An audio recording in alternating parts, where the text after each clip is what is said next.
Hey everyone, Shoe Nice again. Well, basically, the next thing I'm eating is that's Meta or that's Meta.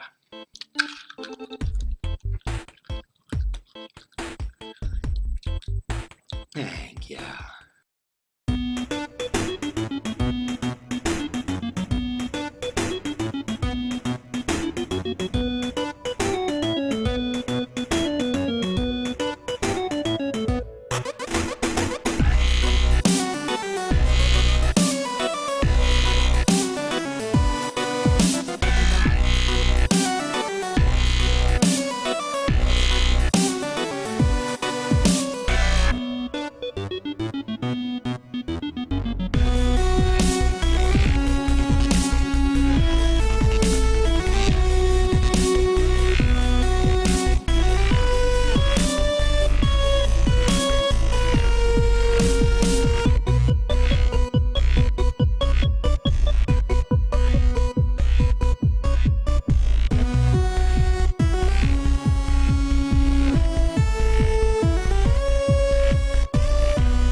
Everybody, welcome to Meta Episode 7. The haters can all go jump off a cliff because look at that, an episode every week. All right. And this is mostly directed at you, iNcontroL. You're going to make that soundbite right now. Yeah. Wait, actually, part of the reason I'm here, Dan, real quick, Yeah. I did want to congratulate you guys. You passed up the Pulse in terms of shows. Did the Pulse have less than 7 episodes? Probably. I don't think so. No, they had more. Wow. Go us. All right. I'm sorry. I know I threw you off. I do apologize. This week on the show, 3 nerds that everyone has, of course, seen a lot before. Catz, how are you doing, my friend, with that crazy hat that says grumpy, and you're never grumpy? I'm doing pretty good. I'm actually pretty grumpy today, so. Why are you grumpy today? I'm not grumpy. I'm happy to be here. Yay. Greg, how are you doing? I'm not grumpy at all. I'm never grumpy. Actually, I think you are grumpy right now, generally speaking. But you should be happy because your good friend iNcontroL is here. Welcome to the show for the first time. I've been wanting to have you here for a while. How does it feel to be on a show that I just keep producing week after week, even though you're the one who has forced people to pretend like that isn't the case? How does that feel? I gotta tell you, like when Dan kept, he asked me to get on, I was like, shit, I've got about 10 episodes to get on the show before it goes the way of the dodo, so I got to get on it pretty quick. So I figured this is a good time, and I hopped in here, and it's number 7. Making history. I appreciate it. Yeah. We'll see if I can make it past that number now. So, I guess let's just jump into some stuff. Something came up after I had already kind of planned out the show. I just want to touch on it briefly. Did you guys see about that spawning edition? Yes. Yeah. This is obviously Blizzard kind of moving more towards a free-to-play type model that a lot of people have talked about. What do you guys think about this? And, like, what is this relevant? Is this something that's actually going to help? How much, etc.? Thoughts, go. To me, this is one of the best first steps in the direction of something they've been trying for a long time, which is to entice and rope in the PC gaming culture in like China and Korea.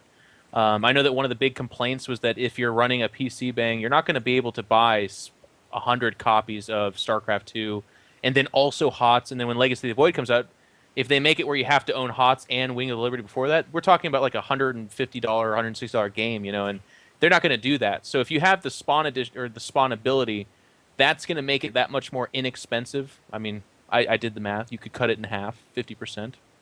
Because I think it only spawns one other copy, right? Like you can only do No, one you other can. one. Well, if they're in your party, you can have up to 15 people in your party. Oh, is it real? Oh, Yeah. shit. Yeah, Okay, so well- like you could, I guess you can, from what I understand, because I watched their little video, I'm pretty sure you can spawn 14 people that Okay. don't have the game into it.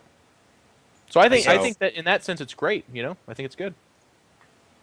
I'm not sure Okay. exactly how it works. It says if anyone in your party with a higher level of access joins the Like, party, for then- instance, if you're on Wings of Liberty and I don't have it, and you spawn me in, Right.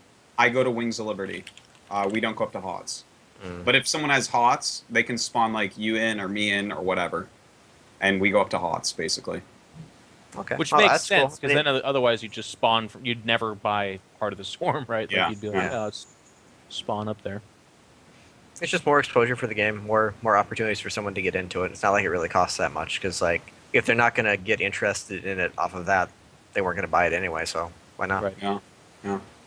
Catz? I think it's a good time to do it as well. Like in Heart of the Storm, like Jeff said, like this is one of the first few games that have like 3 planned expansions. So by that time, it's probably going to be too expensive, and I think this is a time for new people to get into it, and you kind of gain something as opposed to them doing it in Wings of Liberty, where you could already play the starter edition. So I like it. I think it's great. I think the other thing that you said for this too is like we're in a culture right now where, because for us Starcraft nerds, the idea of buying a game and owning it, that makes sense. Do you guys remember back when like Wings of Liberty was going to come out and they were like, what do you guys think about the monthly submission, like payment system? And I was like, well, I'll effing quit StarCraft. I ain't doing that shit. You know, like, and we were the weird cheapos. Like, people are like, oh, think about how much you spend on going to a movie. But now we live in a day and age where everyone that plays League of Legends and to a certain extent, like Dota, they expect free. They don't expect to pay for their high quality, really good games. So I feel like Blizzard was never going to be able to go to that model fully.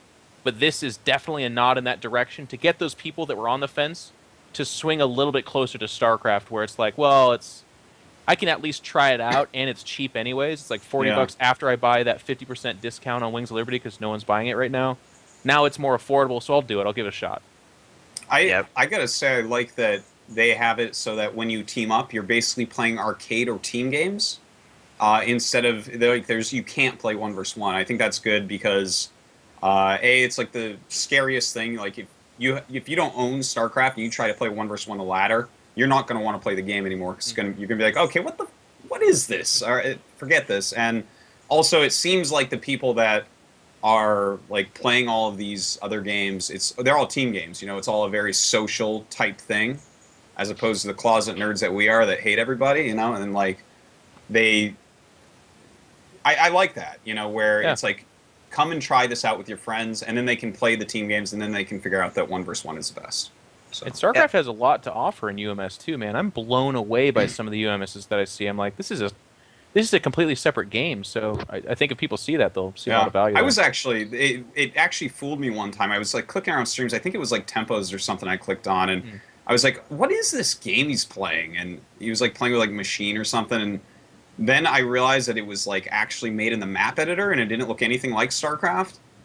It's crazy. There's probably a way better DBZ RPG now. I gotta get on there and find it. If there's not, there will be after this show, I guess. All right, enough talk about that.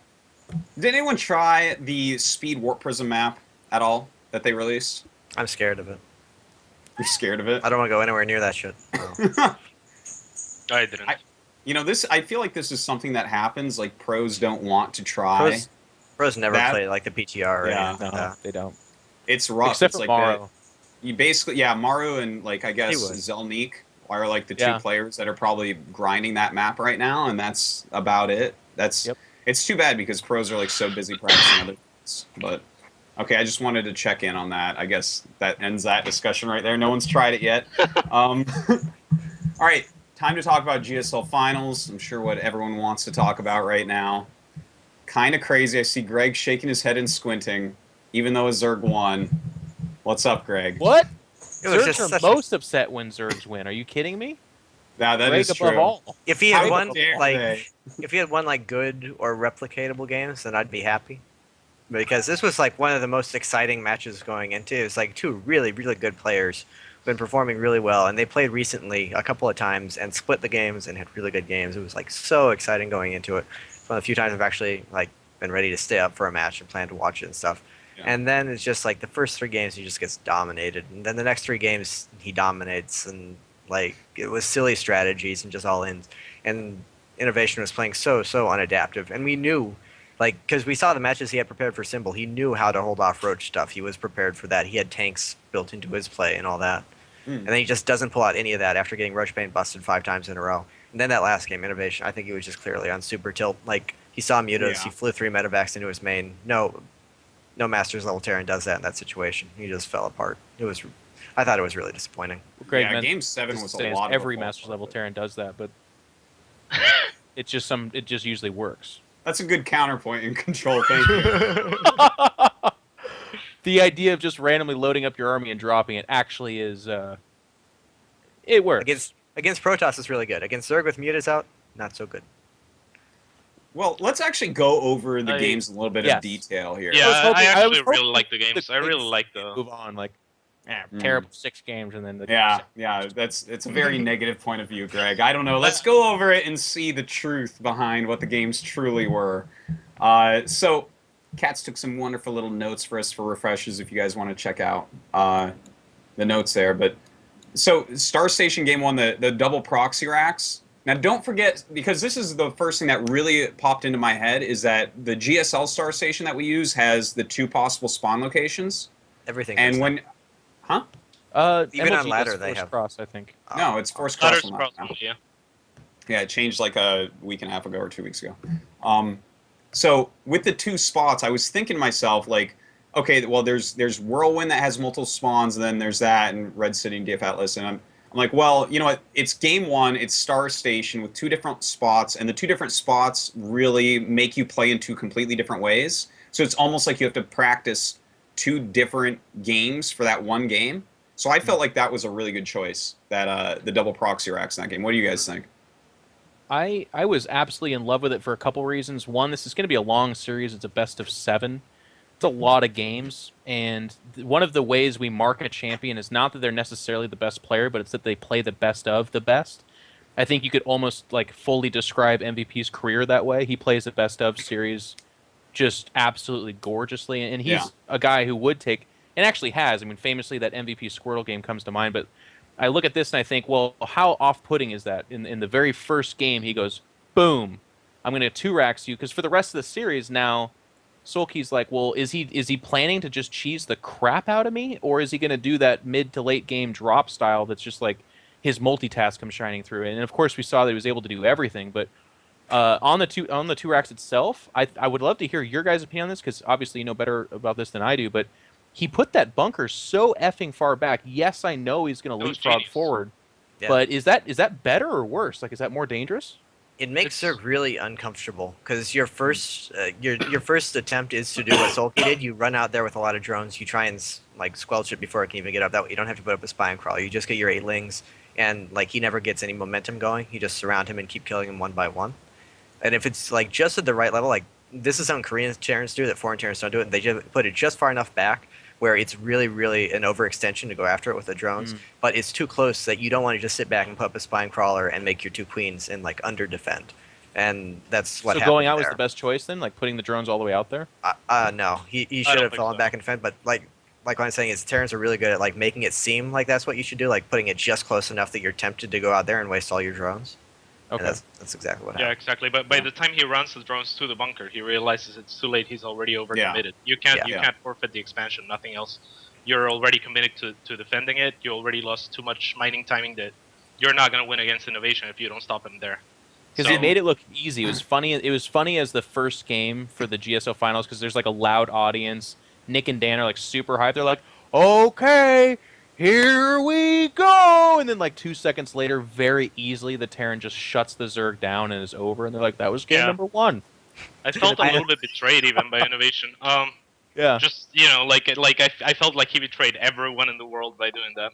And I mean the barracks placement. If it was cross positions, we get a different story as well. I think. Yeah. So a little bit of a gamble by Innovation, and again the bunker placement a little bit, not so much of a gamble, but like a really good strategic decision. Because by the time Soulkey like gets there and with all the drones, he realizes that he has to commit. He's already committed too much, and I like that's it, though. That's just really good. I think game 1 or game 7 are the 2 best games to cheese because they're like for very different reasons. But game 1 is definitely the safest, I would feel. Well, another thing I really like about it, which like double underlines why the far back bunker is so much better, is the amount of adrenaline that they have in the first game is going to make it so hard to hit your depots, to hit your micro, to hit your macro all just right.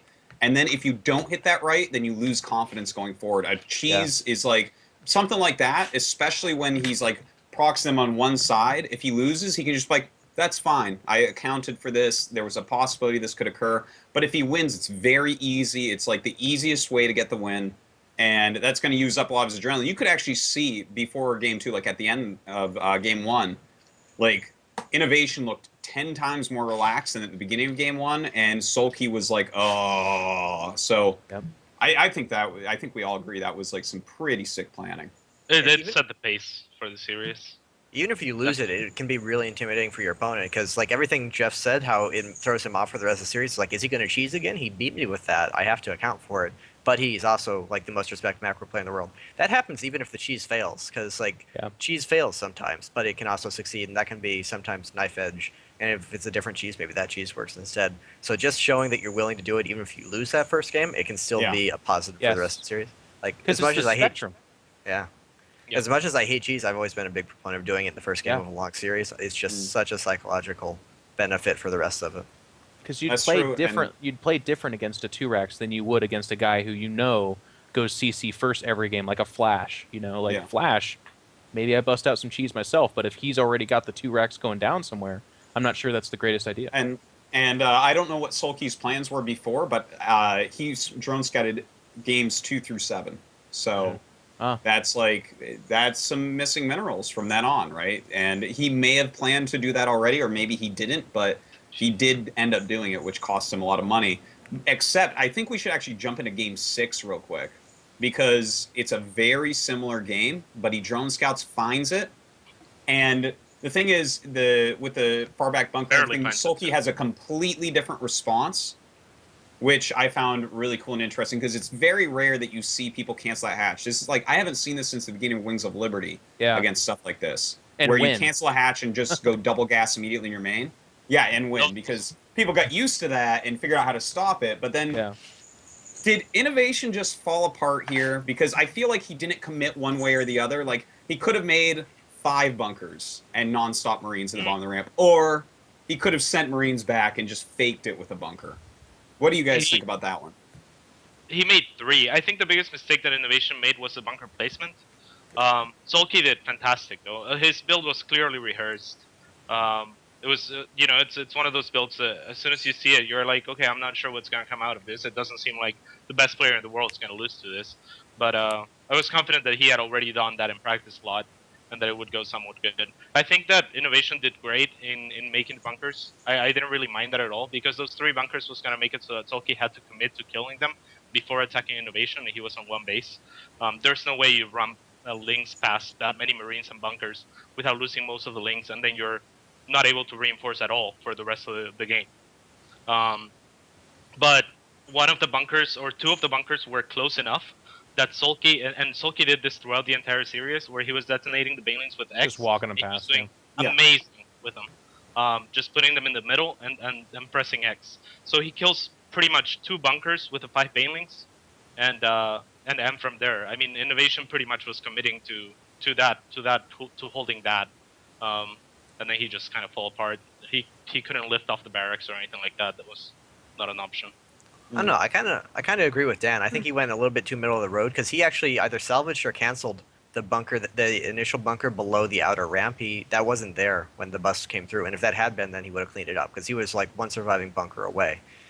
Even if he had finished the bunker that he was building as the bus went out, I think if he had finished that, he still would have held it. He only needed a little bit more time to get his Hellions really going. Yeah. Yeah, he was so close to it, and if he had still had that bunker that he salvaged, so yeah, he just got caught being a little bit greedy. But it was clear that Soulkey was more practiced for the situation. Like, Soulkey had definitely had something like that happen to him, either in specific practice for this match or just in practice in general.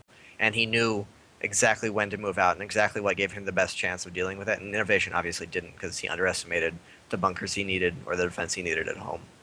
It's kind of an eye-opening scenario for me, too. Like, again, you guys play a hell of a lot more ZVT than I do, or obviously. But what I would say is that I watched a lot of these tournaments, and this scenario is not incredibly uncommon. Like, it's obviously not high percentile, but it does occur.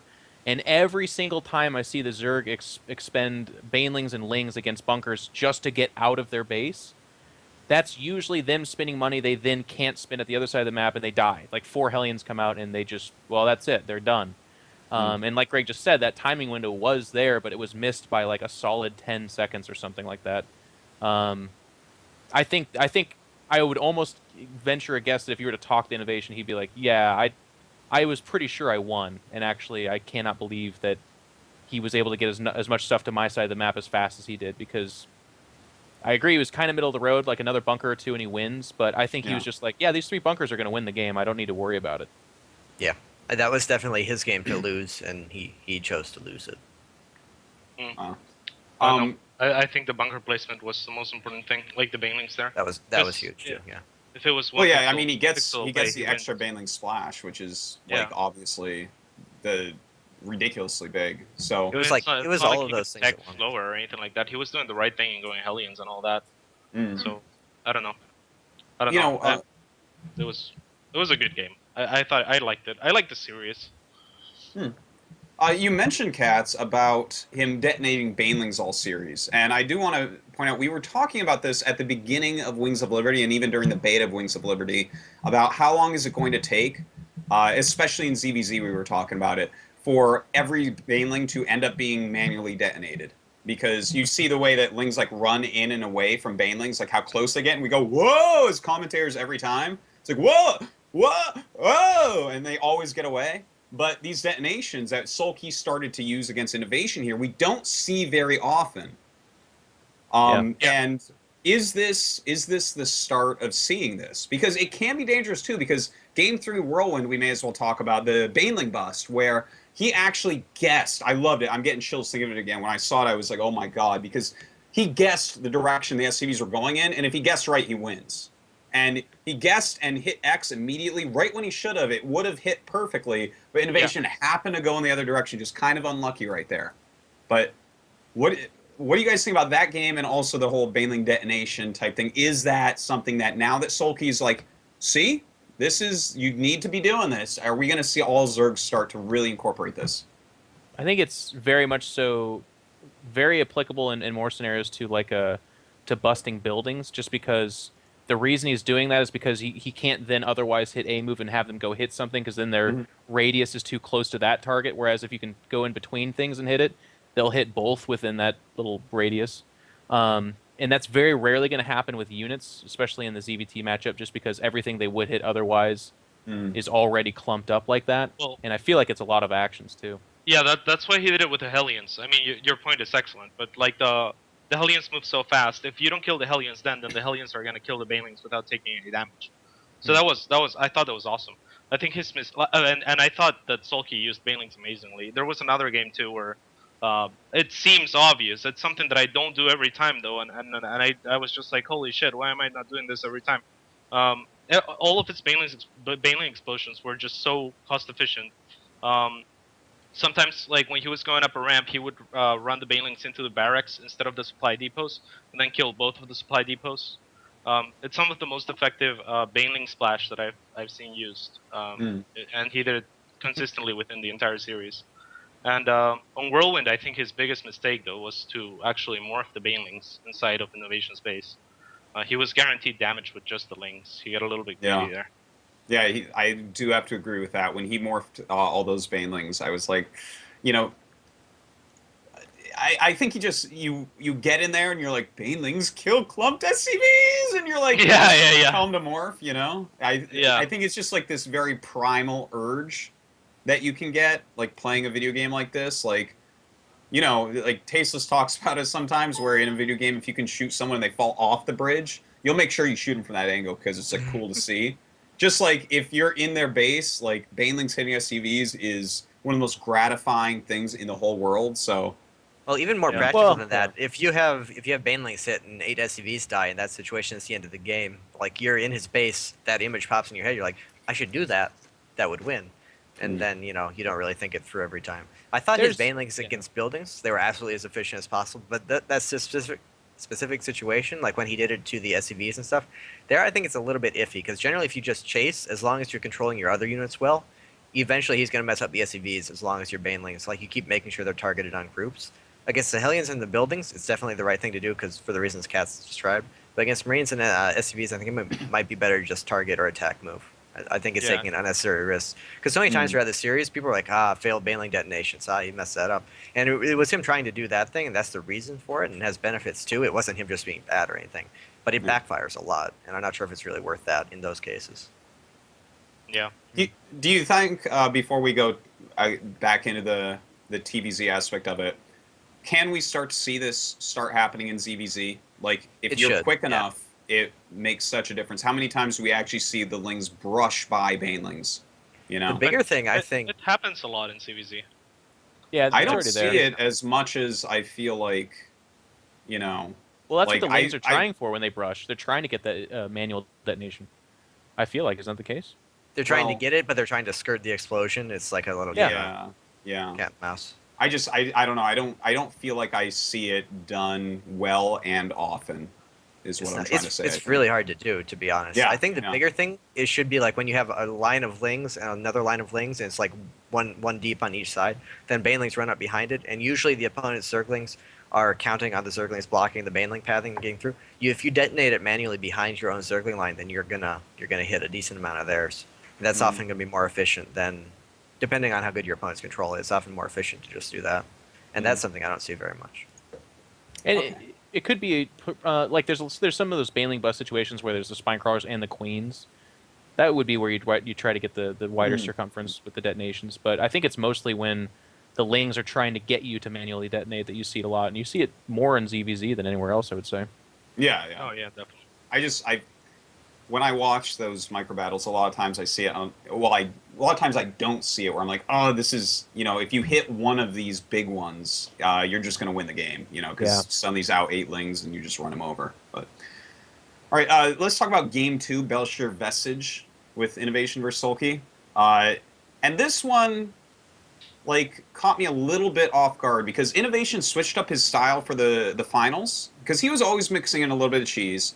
But he was a very standard, by-the-book TVZer. And then he really started to going for a lot of Hellbat play. And he opened with that Hellbat drop on Belshir, which I feel like Belshir is one of these maps, out of all these maps, that might be the best for his regular type of play. Where he just kind of rallies through and he's like, well, we're expanding towards each other after the third, so I guess you're screwed. But he went for the Hellbat drops, which Soulkey really shut down hardcore. That was really great Overlord pincering to see the gas timings and everything. And I don't know if I like that he chose that map, maybe because it seems so obvious that he should do his own style.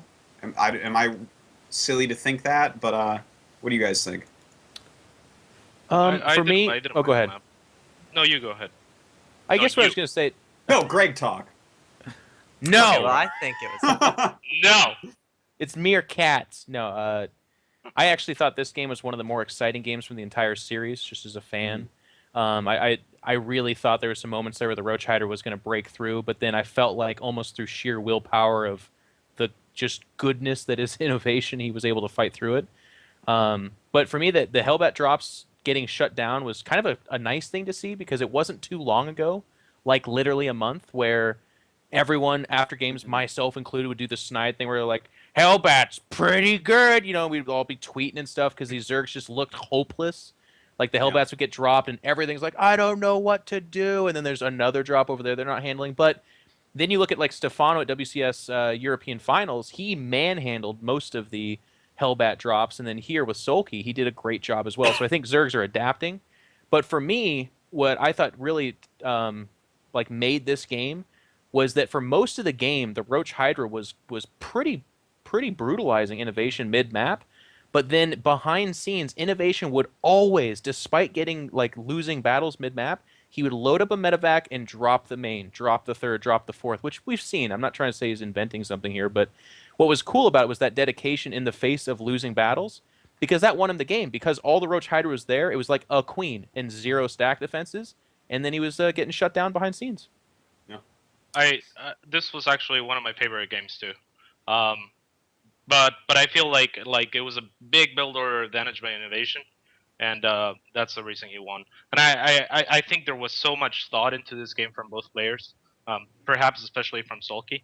I think that Soulkey might have chosen to go Roach Hydra because of the Hellbat drops. Like he had already shut those down. And the biggest problem with Roach Hydra play is that you don't have static defense. And why? Because it's super immobile, and then you can get abused by drops, like Jeff just mentioned. Innovation was doing throughout the entire game. He had already invested one spine, one spore per base on 3 bases, which is 825 minerals that he didn't have to invest anymore, and that had already been neutralized by the fact that Innovation had gone for Hellbat drops. So I thought that going Roach Hydra was a good idea. But the problem for him is the first push in the Roach Hydra has to do a lot of damage.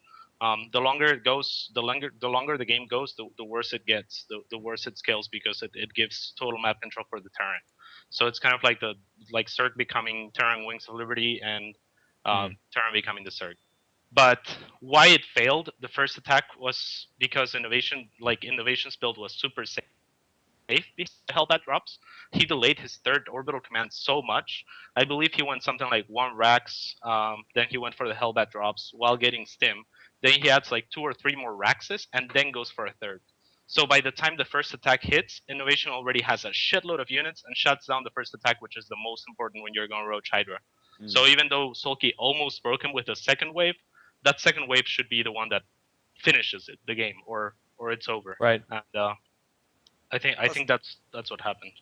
Plus, during that first wave, he had the medevac in the main, and it just kind of crippled him. Because sometimes, if you do good damage and you slow down the third that much, you can switch into Infestors and/or Vipers to supplement your army, and then you can actually kind of fight with them.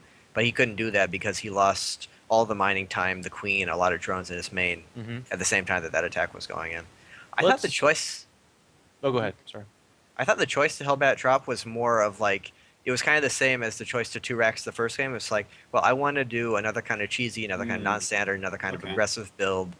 This is the second game. I already have, especially because he won the first game, I already have him off balance. Can I mess with his head even more?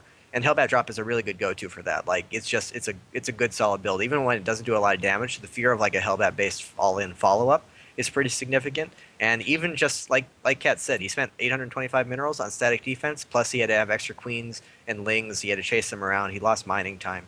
You know, it wasn't damaging. It didn't kill him. It didn't hit a bunch of drones, but it still messed with him and threw him off. So it's like it's almost guaranteed to do something, and you're never going to end up failing after a Hellbat drop. So I think it was just kind of another good generic aggressive build that he went to for the sake of doing that, for the sake of doing something different. And then he fell back into his macro play for the rest of the game. So that's the biggest thing that makes me think that's why he went Hellbat drop. I think he was just trying to frame the rest of the series.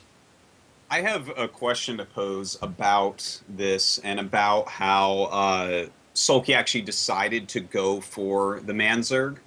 I have to call it Manzerg. It reminds me so much how you played a lot of time in Control in StarCraft 1. Like, it is Manzerg. That's what I'm calling it from now on. Thank you, sir. But, okay, so I have 2 different thoughts on how he decided to go for the strategy. One, he just decided, okay, Belshir, this is going to be really good for Innovation. We're expanding towards each other, and I'm going to go Manzerg and just knock him down on his ass, right? That's my first idea. Is like, okay, you know, if you go Ling Bane Muta, it gets pretty hard. Taking that 4th base becomes a real pain. You have no super muscle. Maybe that's a good reason to choose that strategy for this map, because I feel like this is going to be a good one for Innovation. And then my other thought was, because it was Hellbat drops that he scouted, and he did spend all that on static D already, and he already had to go Roach, so he's like, okay, this is a good time. Like, did he choose it on the fly in response, or do you guys think it was pre-planned that he was going to go into this? He was opening Roach. He was opening Roach every game, or at least every game except Daybreak that I think went longer. But it wasn't Manzerg Roach, you know? Yeah, but that gives the potential too. And the fact that he's opening Roach means that switching into Roach Hydra is less of a change from your normal game plan. That makes me think that it may have been a reaction. But you're right, both points have merit, because it is a really good map for Innovation's macro style. You don't want to get to that point against him on that map. But like, to choose Roach Hydra as your go-to response to that, it's not a particularly good build. And Innovation's so solid and smart. I don't know. If I were him, I would not have chosen Roach Hydra going into that. I would have done just another variation of the Roach Bane bust that he was doing in the other games. So I think it may have been a snap response. Like, he was going Roach, and he was like, I saw and shut down Hellbats. Let's go Roach Hydra. Yeah. Yeah, Okay. again, I think it would have killed him though if Innovation hadn't added all of that production that was gonna hit her like right before the first Yeah, he big barely spike. held on a couple times there, so Yeah. I can't Yeah. disagree with you. Like you can't really retreat with Roach Hydra, and Innovation just had so much shit by the time the first attack came that it even engaged. They even engaged like mid map, and Innovation still pushed them back. Yeah. So I think if Innovation goes for his normal like third CC, and then the double Evo chambers or whatever, he's dead. So I don't know. I really like the strat by Soulkey, to be honest, and I think it almost worked. One thing I was going to say earlier that'll segue into this point because I think they tie is actually I think something interesting in that game was that Soulkey brutalized him mid-map like we saw in that video, but then he went for the guttural. He went for the natural, which is always going to be not necessarily always, but it's one of the better bets for the most defended place. And then Yeah. it's also the closest point to the production. I think if that army swings the left side of the map and shuts down the third, probably pretty effortlessly, this is a completely different game. So that I thought was a very interesting moment because he killed the army so big, and I remember watching this moment vividly because I thought Nick and Dan did a good job. But they were like, if this bunker falls, it's over. But Innovation just barely held, and then the roaches died, and then it was a bunch of Hydras shooting a repaired bunker with reinforcements coming. We all know how that goes, right? With Hydras with no buffer, they need to get the hell out or they're just going to melt away. So it's kind of one of those things where I'm pretty sure Soulkey thought he won the game at that point and then was like, oh, fuck, Terran, screw you, and then backed away and the game got interesting. But the point I wanted to segue into is I felt like I think it would be kind of cool to give Soulkey credit where he says, yes, this is, like Greg said, kind of an offbeat build. It's not something you do every game. But if I was going to do Roach Hydra against a guy, I feel like it would be pretty cool to do it against a guy that opened up 3cc Hellbat drop. Because if I deflect those Hellbats, a lot of times their production's going to be a lot lower, and then I can bounce in and shut them down hard. If he was on that level reading that hardcore, that's the sickest of sick. But like Kat said, with him like throwing down so much production before he actually landed his third, he was in place to deflect even that and deny a fourth. Before he even made it. That was Yeah. the thing. Like that. I think that. So that's what Soulkey thought. What you just said, but that's not what Innovation was doing because Innovation was already adding all the. And I think you're talking about the second wave. I think the first one got shut down. He was trying to defend the fourth and it got pushed back into the third. Yeah. And yeah, and that bunker, man, that bunker just didn't fucking die. Holy shit! Well, Like, another thing like was, if Soulkey could go back, he would just like hold position, kill the SCVs, and do a lot more damage. But if I was in Soulkey's position, I would go for the bunker too. It really seemed like that fucking bunker should have died. Yeah, if the natural collapse there, it's game over. And well, it was weird.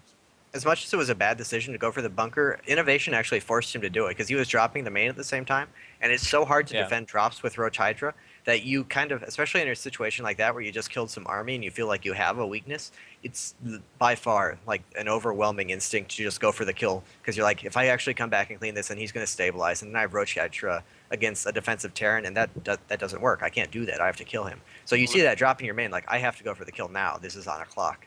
And so I think Innovation really forced those bad decisions out of Soulkey. I think he deserves a lot of credit for that. That's actually, I like this. I like what you're saying there because I have to agree with everything iNcontroL and catz just said. With he probably was reading on that level where he's thinking that he can go for that attack because it's probably a couple command centers so quickly with the Hellbat drop. But then Innovation chose to go for the more units. Maybe even reading a level beyond that, knowing that he should be doing this, and therefore maybe he does the other thing. Some crazy shit that game, man. Oh my god. This is the level of these players. I really like the mind games and that game in general, just because of all the thoughts that you could think that the players could or should be having at those points. It was really cool. And the planning behind those builds on that map, because I don't know, that was a pretty pleasant one. I liked that one in Game 7, actually, is my favorites. Let's jump into the Game 4, I guess, because we already talked about Whirlwind and the Baneling desperation there. But Game 4 on DF Atlas, the free win, as you put it, Catz. Obviously very well prepared. Run us through it real quick, Catz, because you really seem to like that one. Yeah, that was my favorite game by Soulkey. Just because, like, when I saw that Innovation was going for a fast CC, I was like, okay, Soulkey's gonna go 3 hatch per pool. It's the obvious thing to do. He scouted it right away with the Overlord. He got lucky with that. And then he goes up to 4 queens, and I'm like, what the fuck? You don't need 4 queens. And then he starts spreading creep. And then he places the Roach Warren and the Baneling Nest in a position where it's never, ever going to get scanned. I was like, oh, shit, you're so smart. Like, that was his plan. Like, that was his planned build for this game. The Roach Warren and the Baneling Nest were never, ever going to get scanned. And I think that's why he didn't go for the fast third hatch, and favored this build instead. And then he just goes for a 3 base super macro Roach Baneling bust and just crushes the shit out of Innovation. That is a good point. That's a good place to hide that Roach and Baneling Nest. You're not going to see that unless you're randomly going for the Hellbat drops or something again. And if you do actually do a Hellbat drop against that, or any kind of drop or fast air, you kind of die to it. I've actually been doing like a speed Roach speed bane, different from normal Roach bane is just Roach bane bust before lair, no upgrades. But this comes with 1/1 speed upgrades on both units much later. It's actually really, really powerful. And if he had actually gone in kind of air unit to mess with that and to actually possibly scout it, then I don't think you'd be able to hold it anyway. So it was just really well planned out. Honestly, I'm not sure. Shit, I love that build now. Like, I've been trying it too. It's just so really, much. really strong. Yeah. Like Oh, go ahead. Even the safe Terran build, the 2 tanks, 3 CC, maybe even 3 tanks, that's just not enough firepower, and it also sacrifices how much like bio and backup stuff you have behind it. It's really, really hard to hold it off, and sometimes you can even bust it if they make tanks. I'm not sure what Terran's supposed to do besides actually just playing overly conservative, to the extent that if you go Mutilating Bane macro, they're just way behind. Let me tell you, Greg. Let me tell you, because I commentated a lot of these TVZs back in the Wings Liberty days when this build was much more common, and it was funny as shit. Because back then, Terrans didn't have Widow Mines, which is like the guilty pleasure candy that they keep reaching for. They're like, well, Widow Mines kind of answer everything, so I guess I just make Marines and Widow Mines all the time. And then Zergs, like some like really old Zerg, maybe it's Damagi, he's like 28 now, he's probably the most ancient Zerg there is. He's like, no, all we do is make Roaches and Banelings, and it's from old times. It's good now too. And they, like... And it works because Terrans don't have the tanks, whereas back in Wings of Liberty, and this is my point that I was making to Greg, it was so funny. I would commentate these games, and like it was Antigua Shipyard. Okay, that was the map that it happened on, and the Terran would be like, scan ahead, be like, he's making fucking Roaches and Banelings. Everyone get, and then just make walls and tanks and bunkers. Like they would make so much stacked defense, and it would still be close every time, one way or the other. Like it would either work for the Zerg, and then we call it a trade, and the game goes on awkwardly. Or it gets shut down, but so much was spent on the defense that the Terran has nothing to push out with. And that was what used to happen. But the reason it went away was because Terrans then loaded up on tanks. Do you guys remember that week and a half where people Roach Banelinged into 25 tanks? That was funny. They were like, chop! And the Terran's like, and I guess I just unsiege and walk forward. And they would do that, and it was game over. So it's always been a good build. But it depends on the meta game for whether or not it functions. Yeah. And right now with the Widow Mine, it totally matters. We've actually been talking about that build a lot. I just want to point out the Roach Baneling type of timings and the fact that no one uses siege tanks now. So is that the real counter, just to be making siege tanks? And when you start, because as Kat said, you put that somewhere you're not going to scan just for the price of putting some creep over there, man. Like that suddenly becomes a lot more expensive going tanks because he could have done that creep in several locations. He could have pulled a TLO and just had creep somewhere on the map or whatever. Yeah, and the big problem is that tanks have actually gotten much, much worse because Mutilating Baneling is better now. Muta's faster, better, and then Ultras are now better. You can't say faster, better without saying stronger. Come on. And stronger, faster, better, Thank stronger. You. And Ultras are now better, which is like a very natural fluid transition out of Mutilating Bane since you're going double ground upgrades anyway. And you can be very mineral heavy with your Zerglings. And Ultras are just absolutely great now. So Mutilating Baneling is way better, and tanks are way worse. So if you actually don't know this happening, if you don't scout it, as a Mutilating Baneling Terran, if you see your opponent making tanks, every time I see that, I do a little dance. If you'd like to watch that, you should watch my stream. It's just a really, really good situation. It's a sick plug right there. Seriously. It's like, I don't really, have really to good anymore. I have to do it for myself. Yeah. And if you like that comment, you should check out my stream at www.twitch.tv@Idra. Fuck you. Yes, you should.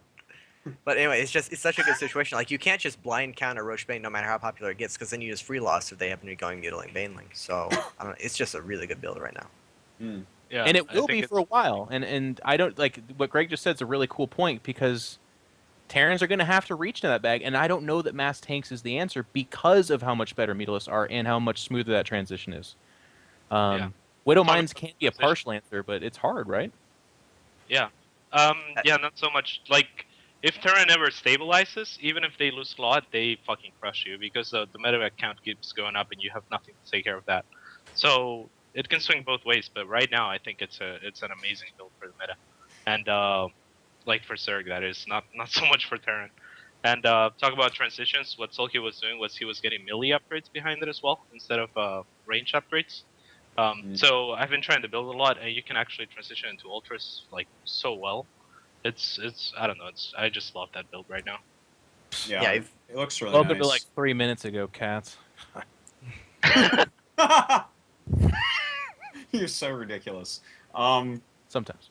So does this herald the comeback of mech in TVZ, or do we actually have a good way to scout this build, realize it's actually coming?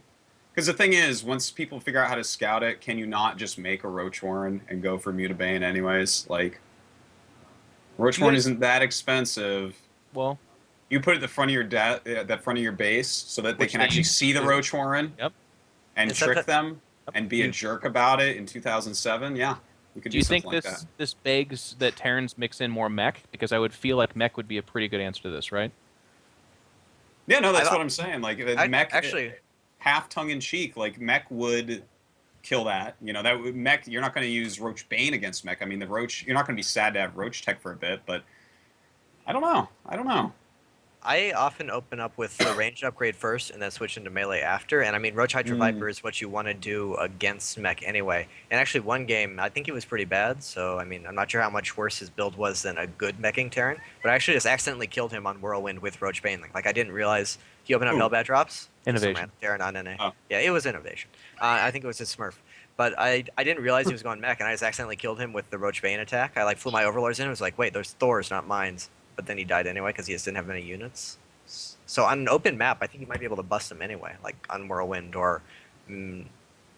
Well, I guess if they've Star taken their Station, third, you maybe? might be able to do it. But Yeah. I wouldn't count on Baneling Roach to bust mech every time. That would be.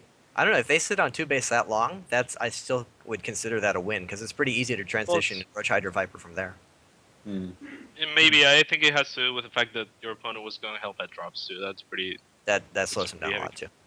No. But no, I don't feel it's too bad if they're going mech as long as you recognize it in time to not do the bust, like to not I make think- Banelings. I think it makes things more interesting too. I actually am kind of surprised that we haven't seen more of this, and there must be just things going on that I haven't seen yet. But I think two-base mech pushes are super fucking strong, both in TVZ and TVP. And I don't Two-base really- mech and TVP, man. If you don't figure that shit out immediately, you are done. Yeah. Oh my Just god! Don't even get me terrifying. started on that. Just Hellbat tank or what? yes, Well, it's kind of their choice. they choose Thors work to, and they too. just do it. Anything that Yeah. comes out of the factory and it's like, Yeah. Hellbat plus X. If I haven't seen Hellbat plus Hellion yet, I imagine that would be terrifying too. Though that would be. It'd be like the Which one most goes in the nonsensical front? thing. It starts to work, and you're like, "What's happening?" Like, I think against Zerg that'd be pretty good. I think so too. Yeah. Anything involving Hellbats against Zerg is pretty good. So why not Hellions? But Sounds like- yeah, I don't know. I think that the correct response is gonna be for Terrans to start getting better sim cities and maybe like if they scouted like more bunkers and more mines even. I don't Or know. They're yeah, just I- so greedy right now. They deserve it. Mm. They are. Honestly, I pretty don't- greedy. I don't think Widow Mines are a very good response because what I've been doing, if I see Widow Mines at all early, or even just sometimes just expecting Widow Mines, is I get Overlord speed too and just run in like 6 Overlords right in front of the Banelings, and it draws the Widow Mine What if- explodes. but we talked about this before. In a situation like that, as opposed to in battle when you're microing Marines against Banelings, if you're sitting behind a wall, you can retarget your Widow Mines as many times as you want. It's not Or a pick 'em It's not, That's true. you know, you can. Yeah, you could pick them if- up, or you can just. If there's more than one Overlord, you can just right click on them over and over and over until the Banelings roll up, and then try it or something. But The problem is there's 30 Banelings rolling in. If you don't kill them before they connect with your bunkers and your bio that has to sit there, that doesn't have room to retreat, if you don't kill them immediately, or if you don't kill them like before they actually get near the stuff anyway, the Banelings still do enough damage to matter. So like even that little time you buy forcing him to untarget the overlords, I feel it's worth the 100 gas. We could see some higher hit point walls too. I just want to throw in there, like when Demaga couldn't lose a TVZ because of one base bailing bus, the Muslim just started putting all of his buildings at the ramp and like All the Europeans, that was awesome. The weirdest base ever. Catz has a Yeah, pretty it was fair pretty- point. Like, the current Terran meta is 3 CCs, 2 eBays, all off of 6 Hellions, and then you build like 4 barracks at once. Yeah. It's kind of okay that they're dying to stuff right now. Yeah, Exactly. That's true. kind of Yeah. supposed to happen. Yes. Yeah, that's how meta works. That's Those meta. jerks deserve it. They Thank do. you, Cats. Um, All right. Let's talk about Game 5, Red City, the map I always get confused with DF Atlas. So this was the one with this was the much quicker version, the slow baneling roach pre-layer all in, where I don't like it personally. you didn't like this game? Well, think I just don't like that style typically. Like it obviously works. yeah, So yeah. you gotta like it, but But no, this game made me think that the next two would just be siege tank, like Wings of Liberty games, which of course didn't end up happening. But what do you guys think about the Red City game, other than Jeff not liking it? I think it was a coin toss by Soulkey, and it worked out pretty well. I mean, Innovation this game as opposed to the other game, where he went for CC, Factory, Stim, Racks before going for a third CC. He was doing the build that we've been bashing on right now. Like he went 1 Rack, CC, double eBay. So it was just a build order advantage by Soulkey, and then he capitalized on it and did it well. I agree with the coin flip sentiment, and also I don't even feel all that bad, because if I'm Innovation sitting there looking at these maps, I'm like, well, there's a lot of cheeses, but he has to think I'm going to be like making siege tanks or like guarding against this. If you look at the maps that are left, this is the macro map, right? Like this is the map that likely, or more likely, he's going to go into a macro game on. Like Soulkey might actually play a Mutiling Bane game here, in which case he's totally good with that build. Yeah, as was Whirlwind. So yeah, Mm. I mean, yeah, lots of mind games and odd choices for the strategies and the maps. this one was, I think the word that was used that I think is very applicable was a gamble. Like, I feel like if there's a tech lab on that factory and a couple of tanks are out, I feel like if Innovation would have seen this coming as he did, and instead of trying to defend his natural, he like literally just lifts it up, loses nothing except for like 5 depots and a couple of gases, and then moves down with 3 CCs. The timing pushed him off that natural for a while, but we all know what happens from that point forward a lot of the times. The Terran's ahead, actually. I mean, that would happen to Wings of Liberty all the time as well. So it was kind of weird because it needed Innovation to react exactly the way it did. Also, I don't like this current trend we have right now with Terrans including the bunker in their wall-in. I asked Muslim why they do that, and he explained that on some maps it's for like spacing because the bunker completes the range of the wall-in. But I feel like if there's depots in front of that bunker and he uses banelings at least like to mostly kill the depots and the bunker behind it, but then there's the other 2 bunkers, then that doesn't work either, right? No. Or am I Well, just it's like completely 4 wrong? more banelings, right? If you just make a couple more Yeah. depots instead of the bunker Yeah. there, that's at least 4 more that are going to Yeah. have to explode realistically. Yeah, think the on reasoning- that. Yeah, go ahead. I think the reason more Terrans include the bunker in the wall is because they've all figured out that because of the Reaper opening, they've all figured out that circling hits or speedling hits at about the 6-minute mark. And so now that they know that, they can just complete their wall at the 6-minute mark and be as efficient as possible about completely shutting down any kind of speedling all in. That is true, actually. They hit exactly like to stop the speedling timing. Like that wall on every map is done at that time. Yeah. So that does kind of make Standard sense. 'Cause Terran are you gonna- feeding me misinformation to keep their secrets to 'Cause themselves. You need a bunker earlier anyways, so you can't just overmake your depots. Well, I guess you could. It would just slow everything else down. That's why Zergs only win the second most tournaments, is because they actually share useful information like that. Terran, you ever asked a Well. Terran player why they do what build? They're like, I don't know. And you never see 2 racks except for in tournaments. I don't know. Yeah. Do Zergs win the second most tournaments? Is that true? Maybe all First time. or second. Because I think all time in it's like GSL Terran, at least, we only have Zerg champions. That's all we do. MVP, MC, and Zergs. That's it. It'd be interesting. Take all the tournaments from Wings You of Liberty forget now. the first year and a half. That was a lot of random Terrans. They built up a pretty big lead that we have They to did. catch up to so far. Oh, I'm sorry, MMA with multiple championships and then Pult with 1. Like, yeah, I Wasn't guess that there was other a lot random- of There's some fucking kid named Jack MVP, G maybe. Yeah, MVP has like. Okay, a million, Jack I G think. got a win, but he was There were actually others. We just don't remember them because no one cared about them. no, there weren't others. It's not true. MVP Joxy pulled MMA. MVP. I said MVP. MVP. He won like 7 of them by himself. I mean, Yeah. it's a big count. But I think our last 7 have gone to Zerg or something, right? Like only, well, I guess there was one Last by 4, I MVP in the middle there against Squirtle. Yeah. It's been But- over a year, is what I heard this last GSL. That sounds about right. That's kind of crazy. I'm just saying, Greg, your race might be overpowered. And a bunch of those were throwing it out. ZVZs. And the one TVZ, the Terran should have won. So I'm gonna. That's the only thing I can do. Should he though? We're still Greg, let's discussing. make a fun MVP, bet. If- no, MVP against Life. Oh yeah, Seventh yeah. he game on should've Daybreak. won that. He MVP should've should have won won that. That was silly. over. That actually made me sad, Hey, man. Life Tanks is are a great counter to Broodlords. You guys just don't fucking understand, all right? It was gonna work. Hey, it worked for him 3 of the 7 games. Imagine if he made the right unit. But think- we're not here to talk about that GSL finals. I think if a Zerg wins next GSL, Greg, say yes or no to this.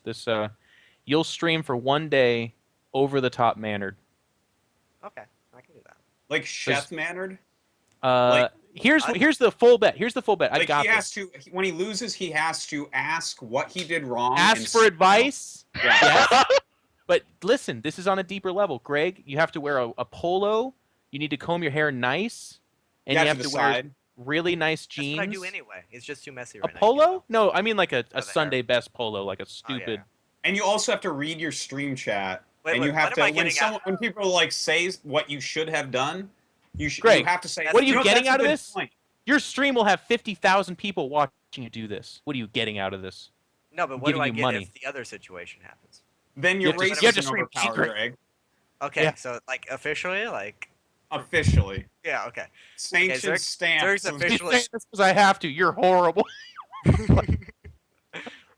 no. So we have it here. I think- Zerg is officially underpowered if they don't win the next GSL. All right, it'll be decided. That's Deal. fair. That's fair enough. I think that's how we do things. That's how they did it in the medieval This times. is like the Council of Pro Gaming, and yeah, yeah. That's right. This is the nerd roundtable, so you're all set. God, We have our man, stamp. I'm rooting for Zerg so fucking. I want to see Greg like, GLHF. Hey, that was a sick 2-base Colossus timing. Any advice on how to stop that? And the guy's like, usually you just call me a dickhole and Yeah, Greg- and there's no muttering under your breath. No muttering. I Yeah. promise. I'll I'm do it. serious I'll about do that it because for I real. hear you. Like Greg's a good I've actor, sat man. in his house when he's not streaming, watching him, and he's like, I know. fuck. But I've also seen Greg when he knew he had to do something like to act different, and he's good at it. I promise you this will be good. I can do it. I'm actually It's kind gonna, of excited it's gonna about hurt, but I this. can do it. Wow, I Alright. really wanted Zerg to win, man. Holy I'm rooting crap. for Zerg too. big How time. how long did I have to stream for? 10 hours? Just One day. Yeah, Oh. whatever your day is. Not gonna Yeah. make you ruin. It's normal. You don't have to go overboard with it, but not like 2 hours. It has to be more than that. Yeah. 5 hours. I always do like 4 hours minimum, so. Four Okay, hours. And I'll, there I'll you probably go. do more than that anyway. That sounds good. That sounds good. I think If I get most- 50k, if I get 50k viewers, I promise I'll do more than 4 hours. Yeah. You have to type out things like well played and grats and stuff like that too. And you actually, here's the thing, in the webcam, we can't see you being like that, okay? Like you have to Yeah, like yeah, keep a yeah. smile. Just think of Keep the something, smile. think of your kittens think- or something. And part of the something like management too is like after you lose, you have to watch the replay and compliment their style and say what they did good here and there. And you know what? Maybe if he loses someone he normally particularly hates on, he says, "Hey, do you want a friend add and play a couple of practice games on the stream?" No, too much. That like, That's affects asking the rest impossible. Of Yeah, my, that's the rest of my life. Yeah, but people will know about it, so they'll probably BM you and try to get a response out Oh of yeah, it. they're gonna be Oh, chasing me sure. more than normal. it'll be That's good. gonna be cool. Yeah. I'm gonna go on the NA server that day. That's pretty sick, man. Everyone's gonna be stream sniping, like watching. I encourage people to stream snipe that day. That would be great. Just watching your stream, they're like typed you. They're like, I see what you're doing because I'm map hacking, and then they go and like catch your drop. It's like all you need is fly into 2 spider mines in the middle of the map or something. I've Greg's had like, some of my hey, most fun games against stream snipers because I like give them lessons and tell them what's happening and like talk to them as I'm playing. Although if they Huh. beat me, then it's kind of then I don't know. yeah. But no, you can have fun with that. But this is all a very safe bet for me because Innovation still plays Terran. So That's So I'm he's gonna fine win with this. GSL just like he won this You're one. in a win-win here. You're in a win-win. It's just one of them is pretty funny for the rest of us, I think. That's true. Yeah, I'm pretty excited about it. Well, don't worry. we can't make any bet for iNcontroL because Protoss is not going to win the GSL. I don't know if that's ever going to happen ever again. How Anyone- about One if a eventually. Protoss does win a GSL, I won't have to cry that night? You know what was the most sombering one for me to realize?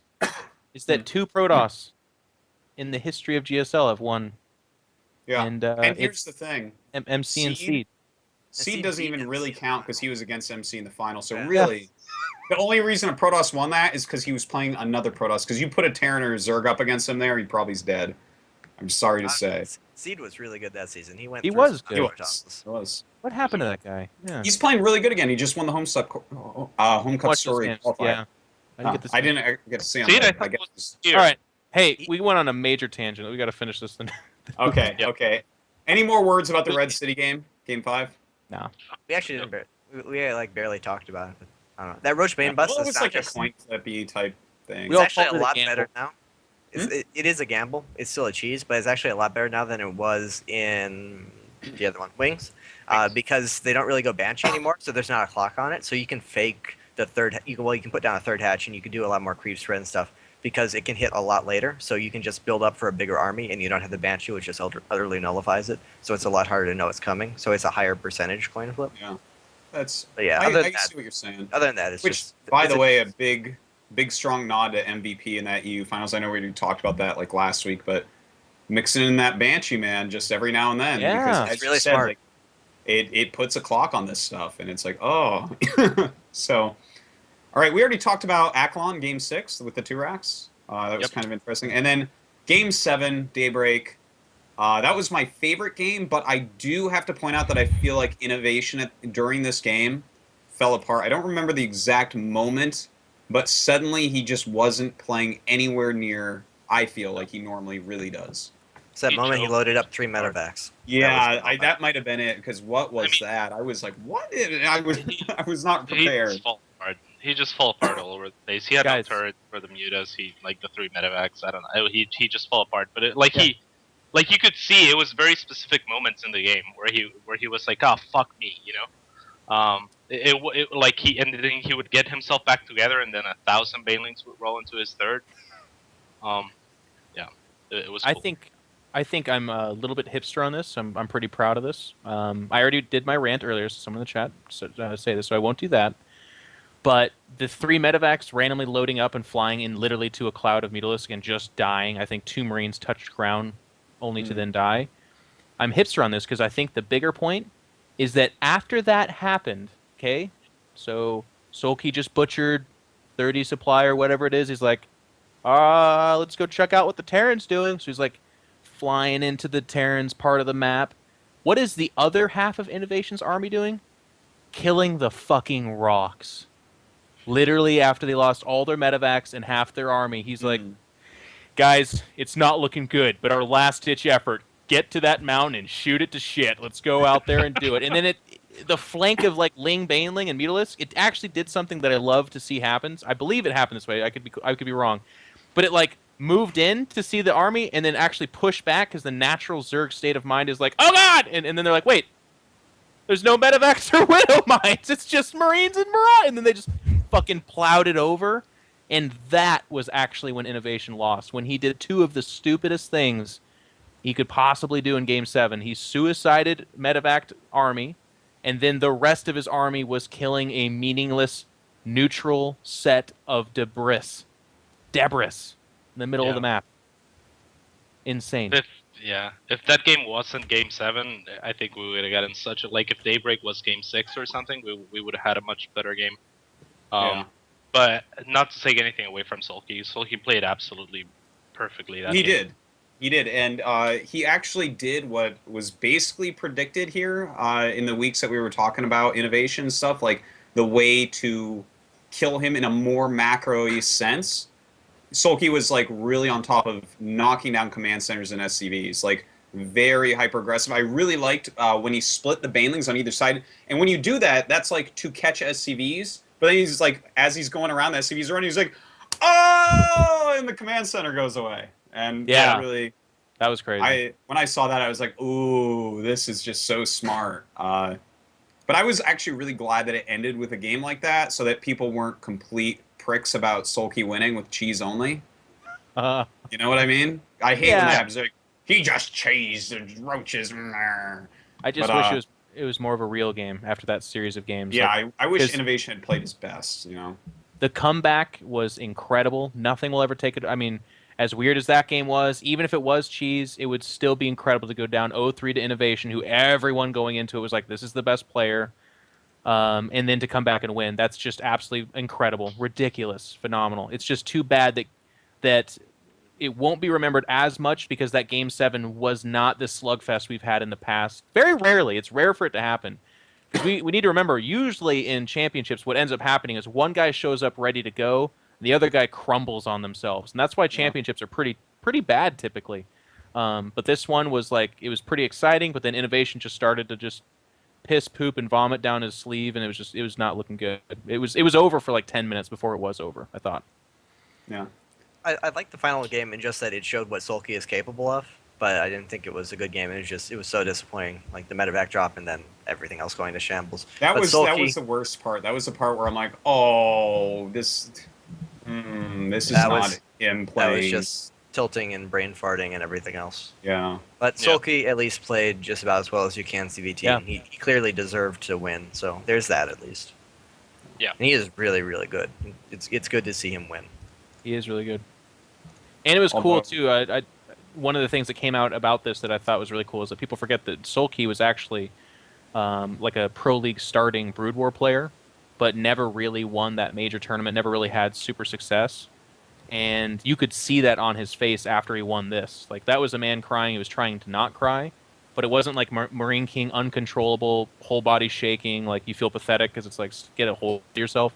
This was like, I'm a fucking warrior. Feels really good. Face. It was good. I liked it.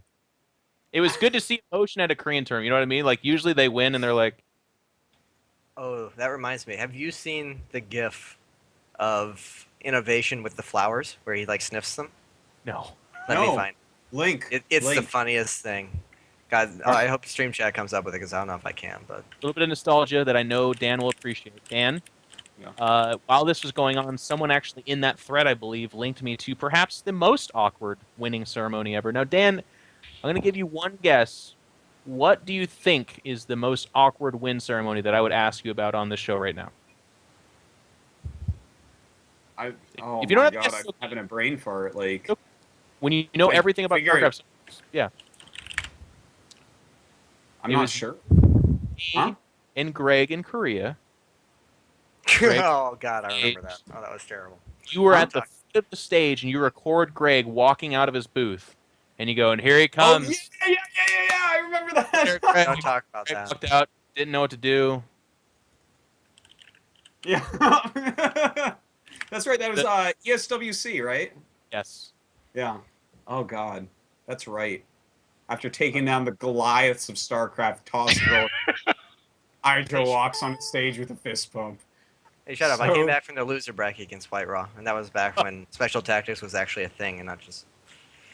Not just a meme. Okay, I found the thread, but I can't find the GIF. It's the best is- thing. It's already all over chat. It's Yeah. pretty funny. Oh, okay. It's the I've best seen thing. it. That legit. I'm not going to get a screamer, dick in the face. or Nice. something? Okay. Well, I'll link a legit one. Oh my god. Is that a sniff? Wow. I would have done that too, because I'm like, oh, flowers, I wonder how these smell. Just like no one's talking to me. Would've done that. He's so pragmatic. He's like, yes, well, they smell normal. Flowers. So that's what flowers smell like. Back to practice. Just play more StarCraft, please. I've never seen anyone Uh, look so dejected. Well, the thing is, he's going to come back and win a GSL eventually. Like, Hopefully the you- next one. I don't think that you can really stop him from winning a No. GSL, can you? He might Like win the he's- world championship. He's the favorite to win the world championship. Let's just say that. Oh, that's true. Yeah. Yeah, you know, he's in a group with 3 Zergs. Yeah. Who is going to take him out, really? Well, Well, we'll let's be talk honest. about that soon, but hold on. Finish the sentence and tell me if the conclusion's different. He's in a group of 3. What? Zergs? Yeah. What if it's Terran or Protoss? Do we change what we think? Oh, that's true. Ooh, Yeah. you. I don't think so. Ooh. I think the sickest sniper. Innovation's in a group of 3 non-Soulkeys. Neither Soulkey nor Flash are in Innovation's group, I think he's going to be fine. I think the 1-6 sniper for him would be like a 4GG though, dude. His TVT is the real deal. Yeah, That could he's be the guy. pretty all right at that matchup, but we'll talk about all that in a minute. We're going to jump to a really quick commercial so everyone can pee and whatnot. Don't go anywhere. We'll be right back. Pros always want to have gear that's exactly fitted to their needs. Something I've always dreamed about doing is using my experience as a gamer to make gear for people like me. We're working with TT Esports to make the exact mouse, keyboard, and headset that we've always wanted to use. When you're doing anything that you love to do, the tools that you're using matter the most. We're designing these products from scratch to make sure that your gaming experience is completely seamless. The gear I use to play the game Are the tools I use to win.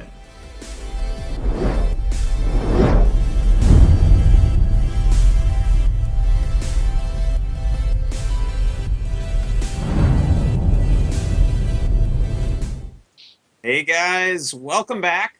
Part 2 of Meta. Hope you're all ready for our next set of discussions here. Let's talk about WCS NA finals. So we have 5 Koreans going for that. Here, I'll link everyone to the little bracket, the chat, and you guys. Well, just start talking, guys, because this is... Dan? Here we are, 5 Koreans made it through. Would you And say a lot of the think results we have were unexpected? Is that what you would say, Dan? Little bit.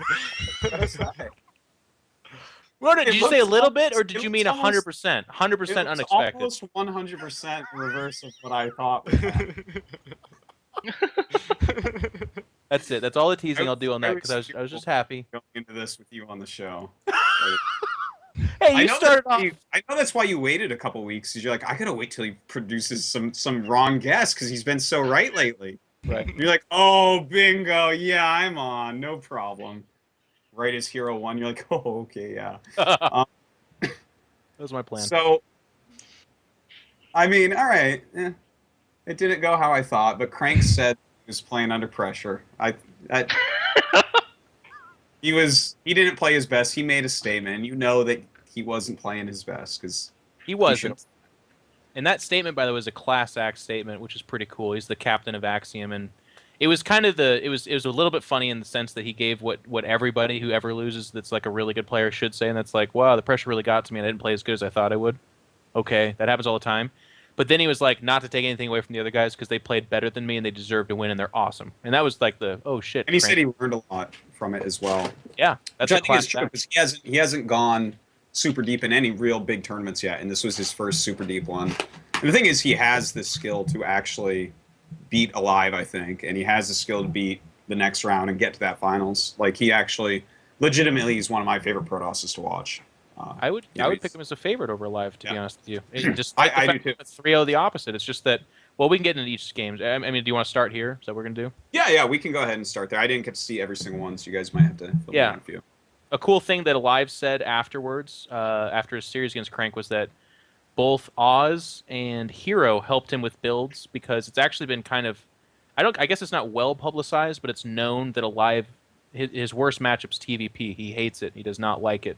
Yeah. And he struggles in it. So for him, when I saw him against Crank, I was like, shit, that's a bad draw because there's so many Zergs in here. I was like, he could have got any of the Zergs. Crank's pretty solid matchup too. Yeah, and you don't want Ryung, but I would even say Ryung would be a better matchup for him versus other than Crank. But he showed really cool variety in his builds. That proxy factory thing, every Protoss on the ladder knows that feeling when that first Widowmine comes in like 3 seconds after your first Stalker comes out, and you're like, oh, what are you doing here right now? No, like, what are you doing? The only way to do anything about that is to catch it while it's walking in. And you just have to play this weird game of red light, green light. You're like, red light, and then it like pops up, and you're like, green light, and you hit it a little bit more, and you whittle it down. Because you don't have a robo at that time unless you're doing one base robo, which is... Doesn't exist anymore. No. I don't think Inori plays, but if he did, then it would be around a little bit. No, I think Inori's gone, so we don't have to worry about that. And with it, the one base robo build. But yeah, I actually think Crank is a favorite against Live. He does have that kind of weaker thing, but Makes me feel better knowing that he had to have 2 great Protosses help him to snipe my hero. Yeah. My crank hero. did. So what about the other games? Were there any games that you guys really liked out of this that were like fresh and new and cool? I think the best series of the tournament was Alicia against Snoot for the 5th place. I actually I don't have know not if seen that yet. What happened? It was we- just Well, I was going to say It don't was spoil just for great. Dan, but we kind of have to because we're on a talk show, so I guess we got to talk about it. But Yeah. the Whirlwind game in specifically, I think we'd all agree was the coolest of the series, and it was just Yeah. an awesome game. I liked how. So what happened, Dan? To give you a breakdown of the series, Snoot won the first 2 games. I think it was it was 2-1, I think.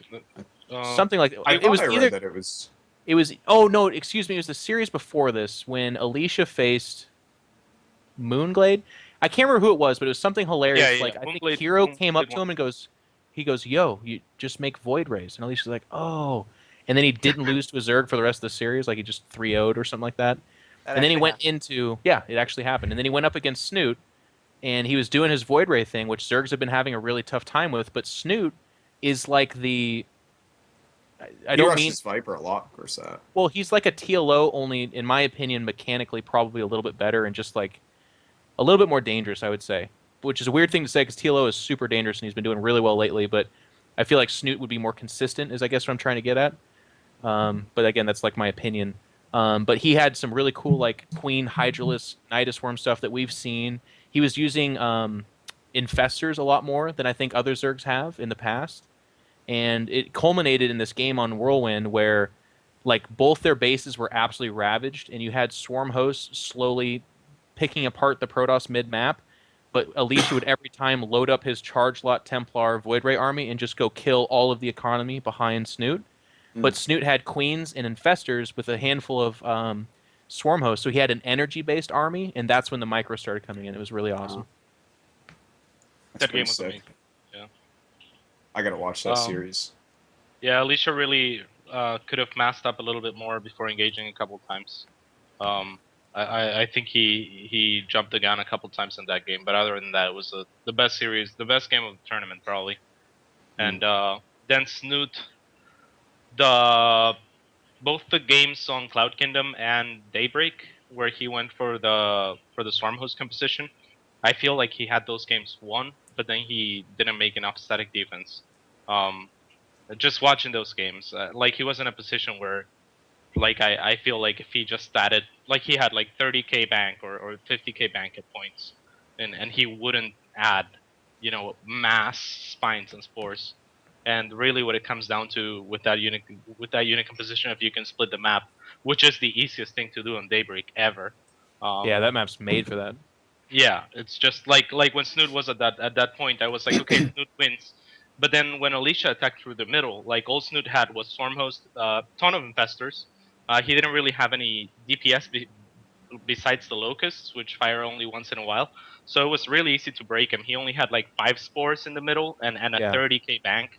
If that 30k bank is 30 spines, it's 15 He had a 15 30k bank. with No, spines? 3K is what he's trying to say. Oh, okay. or I was like 30k. 30k. How many bases is that? You're trying to say What? 30,000 cats? I'm not sure. I would bet Maybe- you maybe it my was just- house it wasn't 30,000. Do you have a house? No, but I'm not going to lose that Okay. bet. It's not 30,000. Yeah. Well, you better Maybe- not, maybe or not. you own a house that you don't have. No. 30k is way too much, isn't it? Yes. Yeah. 3K. I don't know. I get to 15k sometimes with that strat. Yes, which is why I knew you were bullshit because it's like that's a lot. 30k. 15,000 is a lot. The only time I've seen 30k is against Mac and Wings of Liberty beta. That's like. That's but that can happen against that strat. With that style, you just like sit and be as cost efficient as possible, and just sit and keep adding static defense, and just sit and wait until you win. Like he had the game won. He just Yeah. I always feel So like it's- Corruptors are a big part of that, and he was very understaffed in Corruptors because he was so loaded up on Infestors. And if I see millions of Infestors as a Protoss, I just make more Colossus. So he actually rolled in with, I think it was 8 Colossus. It was like 7 or 8. And it wasn't close. It was Yeah. not close. Because even with the range on the Infestors, every time they walk forward, or not every time, but most of the time, they get fried. They get boop, and they're gone. Right, So one you of do them it. should die every time you Yeah. do it. It's about every pretty time. much.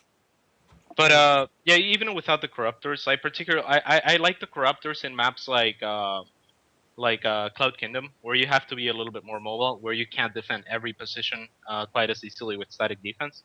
But without the corruptors, if he has 5 Vipers and unlimited, like 30 spines, there's just no way the Protoss can ever break it. It's just the spines don't do all the DPS in the world, but they buy time for more waves of storm hosts, Yeah. and then you're slowly picking their army apart with the Vipers. Yep. So I don't know. He just kind of, I'm not sure if he lacks experience with that style. Like, he did a great job of getting to the point where he shouldn't lose, and then he didn't do the right things, in my opinion. I honestly wouldn't be surprised if he didn't have much experience, because I remember back in Wings, like a quote or an interview of him where he said that he really hated the Broodlord Investor style because it was so boring. So he didn't do it much in practice, and then when he would try and do it in tournaments, he wasn't as practiced with it, so it didn't work as well. So it could be that kind of situation again. Yeah, it really looked like it. Because I definitely remember him saying that. Yeah, I felt really bad for him. Other than that, I think there were no surprises in the tournament, to be honest. Ryung not winning was a surprise. I thought the winner of Ryung and Hero was gonna win the tournament, and I thought he was gonna win with the 3-2. But I think Ryung was the person who could have beat him. I really thought Ryung was going to win after the 3-0 on Moonglade, because I thought he was going to beat Moonglade, but I thought it was going to be a pretty close series. But watching those games, Ryung just looked really, really good, and then Hero beat him. Yeah, Ryung's pretty sick. Moonglade Yeah, he's played been for a long pretty time. well too, I think. Yeah, Like, Moonglade did play well. Yeah. Yeah, those games were not like super one-sided. Definitely 3-0, I don't think tells the story, but Ryung is super fucking solid. I was actually surprised that he mentioned in an interview that he's not a very smart player, and he just like prepares a lot. He said that himself. I don't even know. Sometimes players say things about themselves that are actually wrong, because I have always Especially considered Korean. him actually a smart player. Like, when I look at him, I'm like, yeah, Ryung's a smart Terran. He's not one of these mindless macro bots at all by any No, means. So yeah. I don't know. Was he trying to be cheeky and funny? Because he does that sometimes. Yeah, maybe. But, like, yeah, I don't know. Sometimes when people... It could I also hate be it when I this- see stuff he like that. wasn't very good at adapting and just like Yeah, I think it could be like an ambiguous translation. Like, he means he's not very creative, because I would agree with that. Okay. He's Yeah. kind of textbooky, but he's very smart at it. So I wouldn't say Mhm. he's a dumb Terran, but I would say he's a generic. He's a Also has smart that negative Terran. connotation. Like maybe that's He's not not a strength creative Terran. necessarily. Okay. I Yeah, would- That's that my puts guess. me more at ease, because I hate when I hear these things, like some things MVP has said. They're like, MVP said Mech doesn't beat Bio. He's just way better. I'm like, oh my god, yeah, okay. Always about the mech with Artosis. Always has to be, especially when you're here. I gotta get my jabs in. I would say we'd be remiss if we didn't mention, by the way, that I think going into this, Hero was the favorite to win, and he did not disappoint. Alicia, convincing win. Ryung was closer. That was probably his closest match, and then Revival. While Revival did win, I think the first 2 games, the games that Hero won weren't really close. He very much so turned it on. We actually need to talk about the game on Neoplanet S, Hero vs. Revival, where he proxies a Stargate. Yeah. Makes 3 oracles that end up killing a grand total of 2 drones, and then wins. What? And earlier, no, that's weird. Let's not forget that. But I also want to remind you, against Alicia, he proxied a Stargate. Fine, that's okay in PvP. That happens. Goes Oracle. Fine, that too is okay. Oracle gets shot down. Okay. Then How he many tries kills did to he go get? Phoenix. Nothing. It got killed by a Phoenix on the way there, or maybe 1 pro. Excuse me, or 2, but nothing for its cost. But then he has a proxied in the middle of the map Stargate against a guy going Phoenix. And that should be GG there too, because you just have this critical tech out there that's now exposed. Loses a mid-map fight because of the Phoenix that are picking up his shit and shooting it down. Loses the Phoenix, pulls back, and then goes on to almost win that game. Or that's the game Alicia won? Yeah, but he almost won that game actually. Like, Hero is a madman, is I guess the point I'm trying to make. Like, it's on Aklon Waste, and I shit you not, he almost won that game. After those things, those are GG moments, like individually. Yeah. They're just like, oh, well, that's it. If that's not a proxy Stargate, losing the first Oracle sucks, but it's not a GG. But with it proxied, you're fucked. You're just completely fucked. And he won. He almost won. Well, I mean, that Oracle game, like, blew my mind, because I don't even know how to explain it. Like he microed perfectly. The force fields were exactly what he needed every time against Revival on that Neoplanet S. Like he targeted the corruptors down. He killed flocks of corruptors like 5 times or something. It was actually, I couldn't even believe what I was watching. The games that he can win in PvZ are something else. Like has Hero actually finally hit what everyone has always kind of assumed he could? Like, you know, his nerves were getting when he was still winning tournaments occasionally. He says he's but bested him. Yeah, he says that, and he kind of looks like it. It's starting to look like it. Yeah, this is looking like some of the games in there looked like some of his best games on stream, where you're like, wow, damn, that's really good. Like, how did you win this game with failed 3 oracles? Like, He's I don't know, been pretty it's a lot of consistent gas, in Pro by the League way. as well. That's a lot of gas. He's Okay. still physic. Oh, sorry. No, go ahead. He's still like just looks like a basket case while he's playing. It looks like he's freaking out, but then he goes down 0-2 in the finals against Revival, and then just comes back and does that. So maybe he has. And that's actually a really scary thought because the You're fact not that he was. wrong. I agree with you, but he looks less like a basket case. I would guess so. say. He's not like crying in between games and stuff. He used to be like he'd rub his face and like rock back and forth and like he like put on a show. We were all like people. I would be with friends that don't really watch Starcraft or know it, and they'd be like, "Who's the guy having a mental breakdown right now?" And I'd be like, "Oh, that's Hero. He's one of my favorite pros." And they're like, "Kids was about to cry," but you know, then he would get a hold of himself and put together a really good game. I think a big part of it is Pro League, to be honest. Like he's been acing a lot for GTL, and he's been doing really good in Pro League. And I think Well, that's giving him a gotta lot of help. stage experience too. Which Yeah, is And best of super- one. Best of one is nerve wracking, but if you do that enough times, it becomes less nerve wracking. And I would say it's even more nerve-wracking because your team is relying on you as well. So Yeah. like that as opposed to like a random stage match. Obviously, a finals would be bigger, but you know, when you're playing for yourself as opposed to literally your team is relying on you, like he's been like, I guess this is like the being improved by fire or something like that. I don't know. I'm bad at talking. You know, it's a good comparison. He actually cites his DreamHack win as when he like realized he was over his nerves. But I think if you a fun comparison is if you go back to, do you remember that IPTL final where Team Liquid faced Incredible Oh. Miracle? And yeah. I think I remember. he this. came out in the ace, and you could look at him and you were like, that dude is about to get shit on because he looks like he wants to be anywhere but right there right now. And it devastated him. He did not play well. Seed murdered him, and then they go on to win that, surviving Tasia, who got like 9 kills in 2 clan wars. But anyways, but then you look at him now, and like Greg said, he still does look nervous. Like he still bobs his head, and he looks nervous. He doesn't look like Life, who you could, I don't know, you could like, I have no analogy for this. He just looks like he's disinterested with what's going on. Yeah. But he does seem to have more composure, I would say. Yeah, I feel like he's finally like actually there and might actually make a dent now in the heavier, like the heaviest terms. I guess that was like an extremely heavy tournament, but the tournament coming up this weekend, which I kind of want to jump into, if you guys Big are one. ready. Let's do it. Go ahead and post this for everyone. And let's make predictions on these groups. Oh yeah, don't you worry about that. I'm gonna nail these ones. So You go before me. WC go before you. I'm just gonna agree with whatever you say from now on. That's what I'm gonna do. That's true, man. Inside the Game is on like before meta. I can just tune into that and like figure But it I know out. Had a bad hour for you, so I'm safe. Let's get someone to write it down for me. Okay, so WCS Season 1 Finals this weekend, Friday, Saturday, Sunday. Pretty crazy. Let's take a look. There's 16 players, 3 Europeans, right? Yep. Yes. 1, 2, 3, yeah. And then, what's that, 13 Koreans. Is this what, first off, just to run it by everyone, is this what you guys expected Yes. approximately Pretty for this close, yeah. finals? Yeah? Yep. Yeah. Okay. Of the non-Koreans that made it in, there's Zerg, and of the players, it's 8 Zergs. Yeah. If we're gonna get that specific, then no, I wouldn't have expected like TLO or Demaga to make it. But this ratio of Koreans to foreigners, yeah.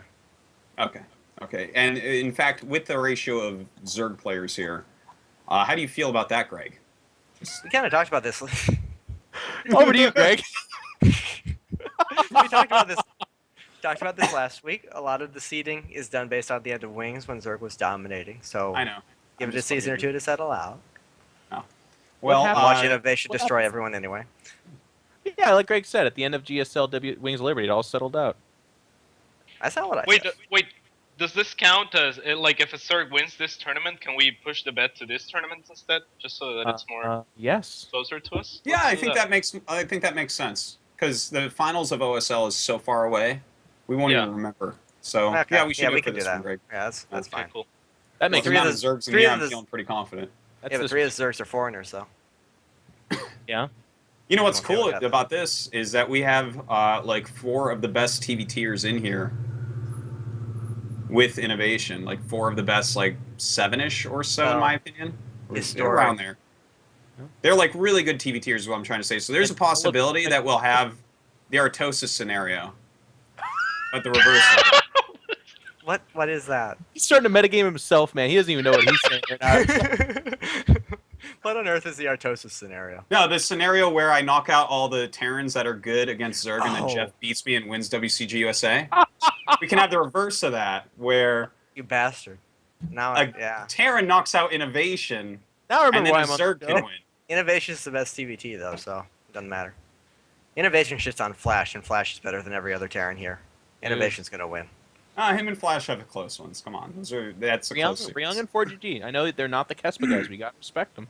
No, Ryung is really good. Serious. 4GG's not, but Ryung is really good. 4GG drops as many Hellbats as anybody, Greg. Don't even. This is true. His Hellbats per minute is really high. Super good. It's okay. That is true. Flash Hellbat dropped Innovation. Innovation's still. All right, let's move through the groups because we got more fun analysis ahead of ourselves. Okay, why don't you start, Jeff? Well, here's one thing. I don't know if you guys knew this. When you click on that link, that Wikipedia link, hit show because it already shows the first series because that's really important. This is the Oh, okay. GSL format where if you win that Yeah. first game, you have to win one of the next 2. And the reason I mention this is because we have TLO and Stefano paired up, and that's actually good if you're a foreigner supporter because one foreigner goes down, but the other one definitely goes up, and they have 1 in 2 chance to make it out of there, and that's pretty sick actually. And one of them would go down no matter what to Soulkey otherwise. Right. So I think Soulkey beats Alive. I think Alive has sick TVZ, but I think obviously with Soulkey being the current GSL champion, he's probably leagues above. I think between TLO and Stefano, it's really a question of which Stefano and which TLO shows up. TLO pre-round of 8 is actually disgustingly he's the number 2 best Zerg on the planet, but inside the round of 8, he's top 3 Germany. So if with Stefano facing him right now, this is going to be an insanely tough match. But then there's also that thing where it's like Stefano shows up to some tournaments and gets arrested for being drunk. Then he shows up to other tournaments. He doesn't have his shit. He hasn't slept, and he's uncomfortable, and he wins it.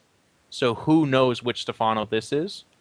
But I'm hoping this is his big stage, his big finale, so maybe he makes it out of here. But my predictions would be Soulkey 1 and then Stefano 2. But by making that prediction, TLO then makes it out of this group. I'm confused. So, I wait, always doubt TLO, and then he Oh. always advances past my prediction. I'm always wrong about him. huh? I'd, Are we going group by group then? Yeah. Okay. Grak. I think Soulkey and Alive for sure. Soulkey number 1, Alive number 2, and I think TLO. I actually think TLO will beat Stefano. I think ZVZ is still in a bit of state of flux. I think Stefano's never. Well, he's openly said he does not like ZVZ. He never practices as much as he should. And TLO is a very creative player. I'm sure he's going to be very well prepared for this. And I think I find him more likely to have figured out something good or at least tricky within the current state of ZVZ. And like Stefano's mechanics aren't as overwhelmingly dominant compared to, well, every other foreigner, but also every other player as they used to be. So that's not going to carry him through, particularly in a matchup like ZVZ. So I'd take TLO there. I think Soulkey's just a better player than Alive, and I think Alive's TVZ is too good for either foreigner to beat him. I think this will probably be the most clean cut of the groups. That's a really good point you make about TLO. I hadn't thought of it like that. But yeah, CVC is kind of a new game right now. And TLO is obviously going to be fantastic at new games. He's a really smart and creative guy. But having said that, at the same time, Stefano is one of the most reactive players that I've ever seen. So if someone's gonna see something that he's never seen before, and then go, I'm just gonna do this and fuck you up, I think it would be Stefano. So I don't know. I think we'll have a really exciting, weird series between TLO and Stefano. And I'm gonna take Stefano to win, and then Soulkey obviously beats Alive, and then I don't know. Alive will beat TLO, and I hope Stefano will beat Alive. So I'll pick Soulkey and Stefano. All right, Artosis. I have to just go with Soulkey. Obviously, he's such a favorite. Second place for me is actually really hard here because I could see any of those three making it out. I really, really could. That is a tough one, man. Yeah. I actually feel like this is one of the tougher groups for me to predict because Alive is really good TVZ, and he is really super solid, but Stefano can play at that level, and TLO is like, he knows when he's like outmatched in a certain area and how to play to cover that up, kind of. So, God, I'm not sure on this one. This is a really hard one, I think. Because I could actually see anything happening between the second, third, fourth place here. God damn. And so I just have to like guess one right now. It's always safe to go with Koreans, man. It's a Korean at a disadvantage though, because he's going down in the first match. Keep that in mind. Just do me a favor and pick TLO. TLO's your second. All right, TLO. Thank Go you. with TLO. Are you trying to counteract The curse. your curse with his? I don't know. Yeah. Look, I want TLO is like, he's getting there, man. He is actually getting there. He has the best training regimen of anyone, I think. So Yeah, he's sick good.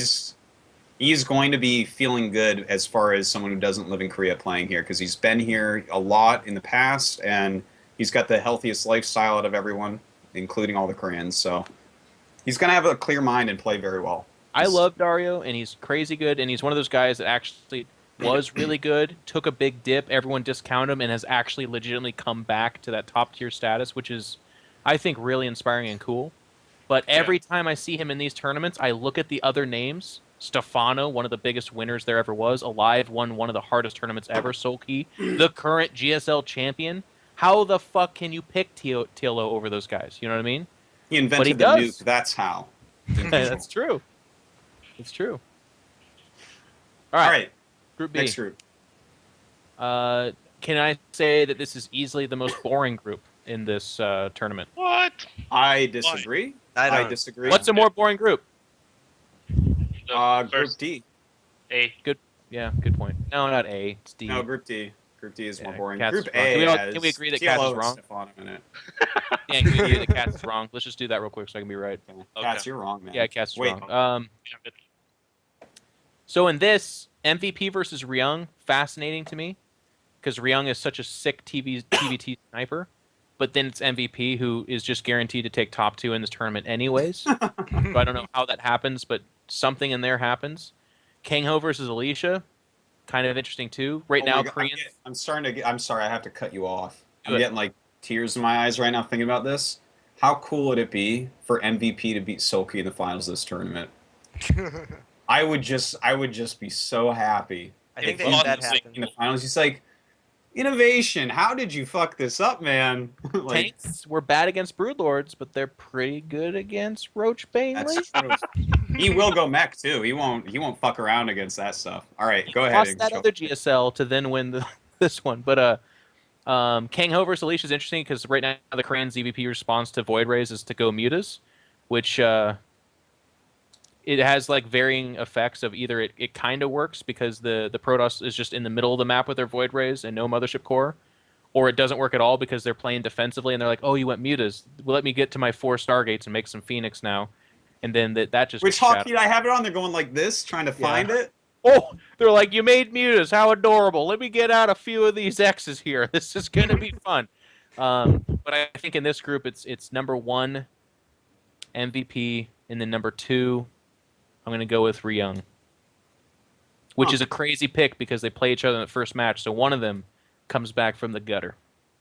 Boom. Okay. Greg. I would say number 1, Ryung, number 2, Alicia. And also, I think that if MVP actually wins this tournament, I think we should just end Starcraft. Like he's and we declare MVP the winner. I think that I has to be think- it. If he you know actually what, wins Winner this of tournament. Starcraft. If Yeah, he I agree with seriously, that. if he wins this, that's something else, man. If he wins But the we tournament, keep doing that to it's him. This done. is like what we did to Boxer for years. We were like, I know. he can't do this one, can he? And then he just does another. And we're like, oh god damn it. It's actually Dude. getting to that point where I kind of don't mind calling him the boxer of StarCraft 2. It's just ridiculous. Yeah. They give people a sword if they win BlizzCon. For MVP, they should just give him like the fucking Frozen Throne itself. Yeah. It's just like, here, we brought it in. Now it's yours. You sit on it. And he plays all his matches sitting in the throne. And he'd go, Then he'd look like Destiny on stream. What about you, Cats? I think Ryung's gonna beat MVP. And Alicia versus Kangho is such a weird match because Isn't last time we saw Kangho going up against Void Rays, he had like the worst possible response I've ever seen. worst. The He would worst. go like, "Oh, mass Void Rays. I guess I'll make Corruptors." It's like no.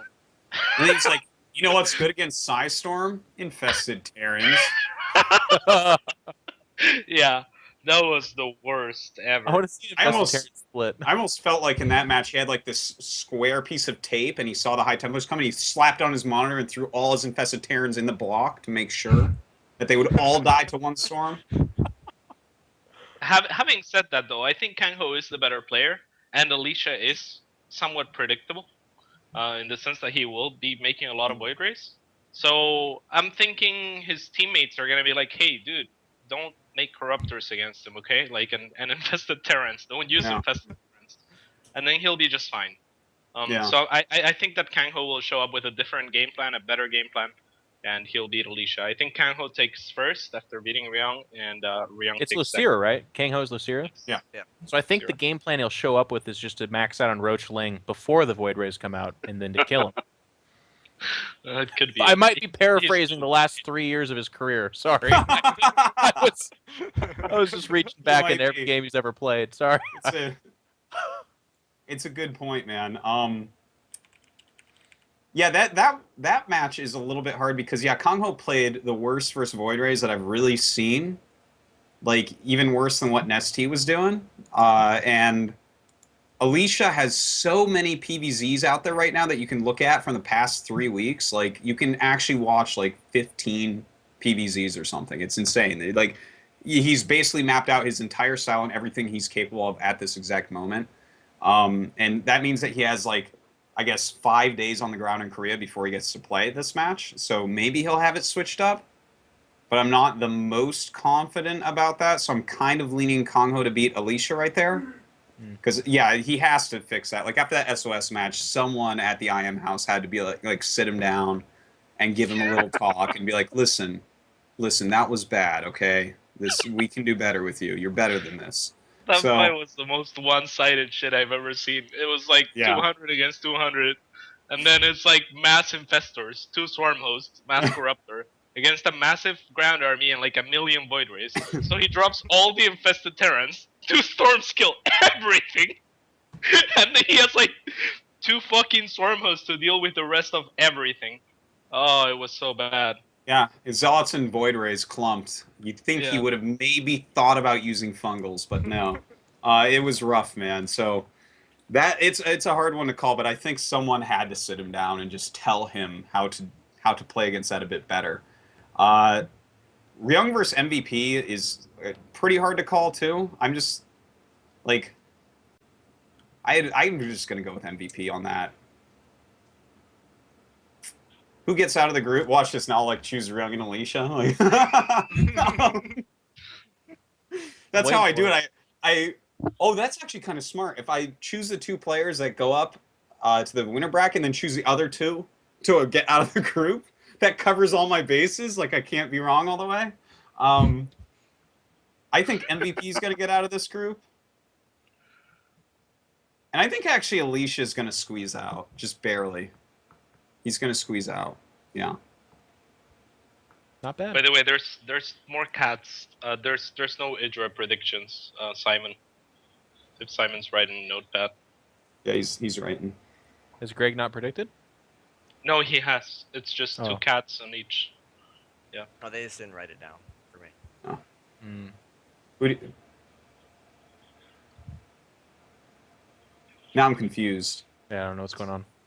No, he wrote I think he's speaking cats Portuguese. instead of Idra twice. Okay, so Greg, what were your picks on Group B?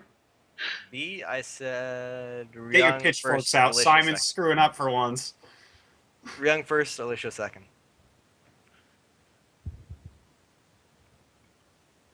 All right. So, Group C, let's do it. Okay. So Oh, no, this is he's doing it wrong again. That's for Group B, Simon. There you go. Hero versus 4GG is a very clear Hero win as far as I'm concerned. Very clear. SOS versus Symbol is really, really interesting, but I think with the way SOS is playing right now, I think he wins.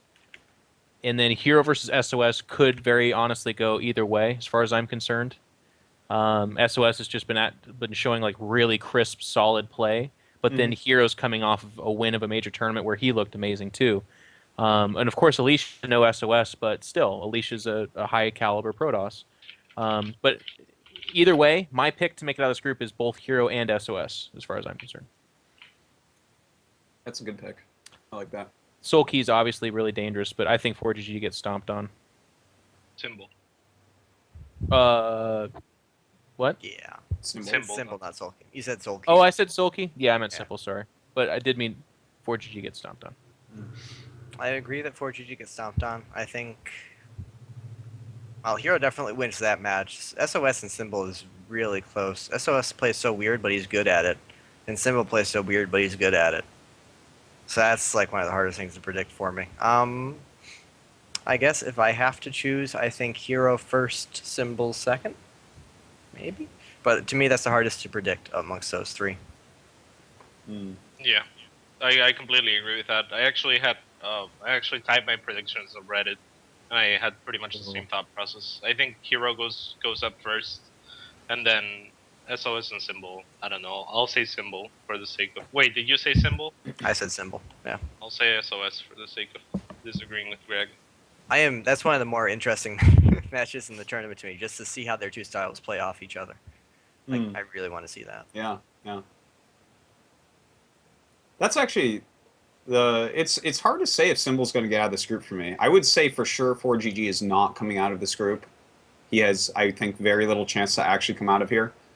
I could see like a slight upset against Hero. If Hero gets a little bit too fancy, which he occasionally does, he doesn't do as much anymore. I could see like Hellbat's just being dropped in his mirror line and dying. But I think Hero takes out 4GG. Symbol versus SOS, I think, is the best first match. The best match that we already have scheduled. You know what I mean? That's going to be really good, I think. Like, that definitely could go either way. I think Hero comes out.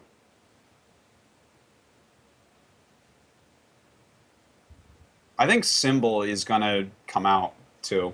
I think Hero and Symbol. Symbol's like... He's way better than people give him credit for. We've been watching his ZVT, which he is pretty cheesy and lightly too much. But he's like so good late game. Like, the Swarm Host was almost meant for him with how many spines and spores he normally likes to build. So I'll go with Hero Symbol, as badly as I want SOS to go forward. Even with his cheesy ZVT, he's kind of like ahead of the curve there. We see Yeah. Soulkey go to the finals and Roche Bane 5 of the 7 games. No. Symbol knows what's going on, man. That is Neil, man. That is the Greg Slayer. So, all right. I have ordained him. That's right. Anyone who's killed you gets really good, man. Trap, Symbol. Who else? There weren't too many others in Broodmore. No, I guess not. All right. Well, Stork see? beat me a couple of times. He was pretty fucking good. So many jokes to Stork. be made here. Yeah. All right.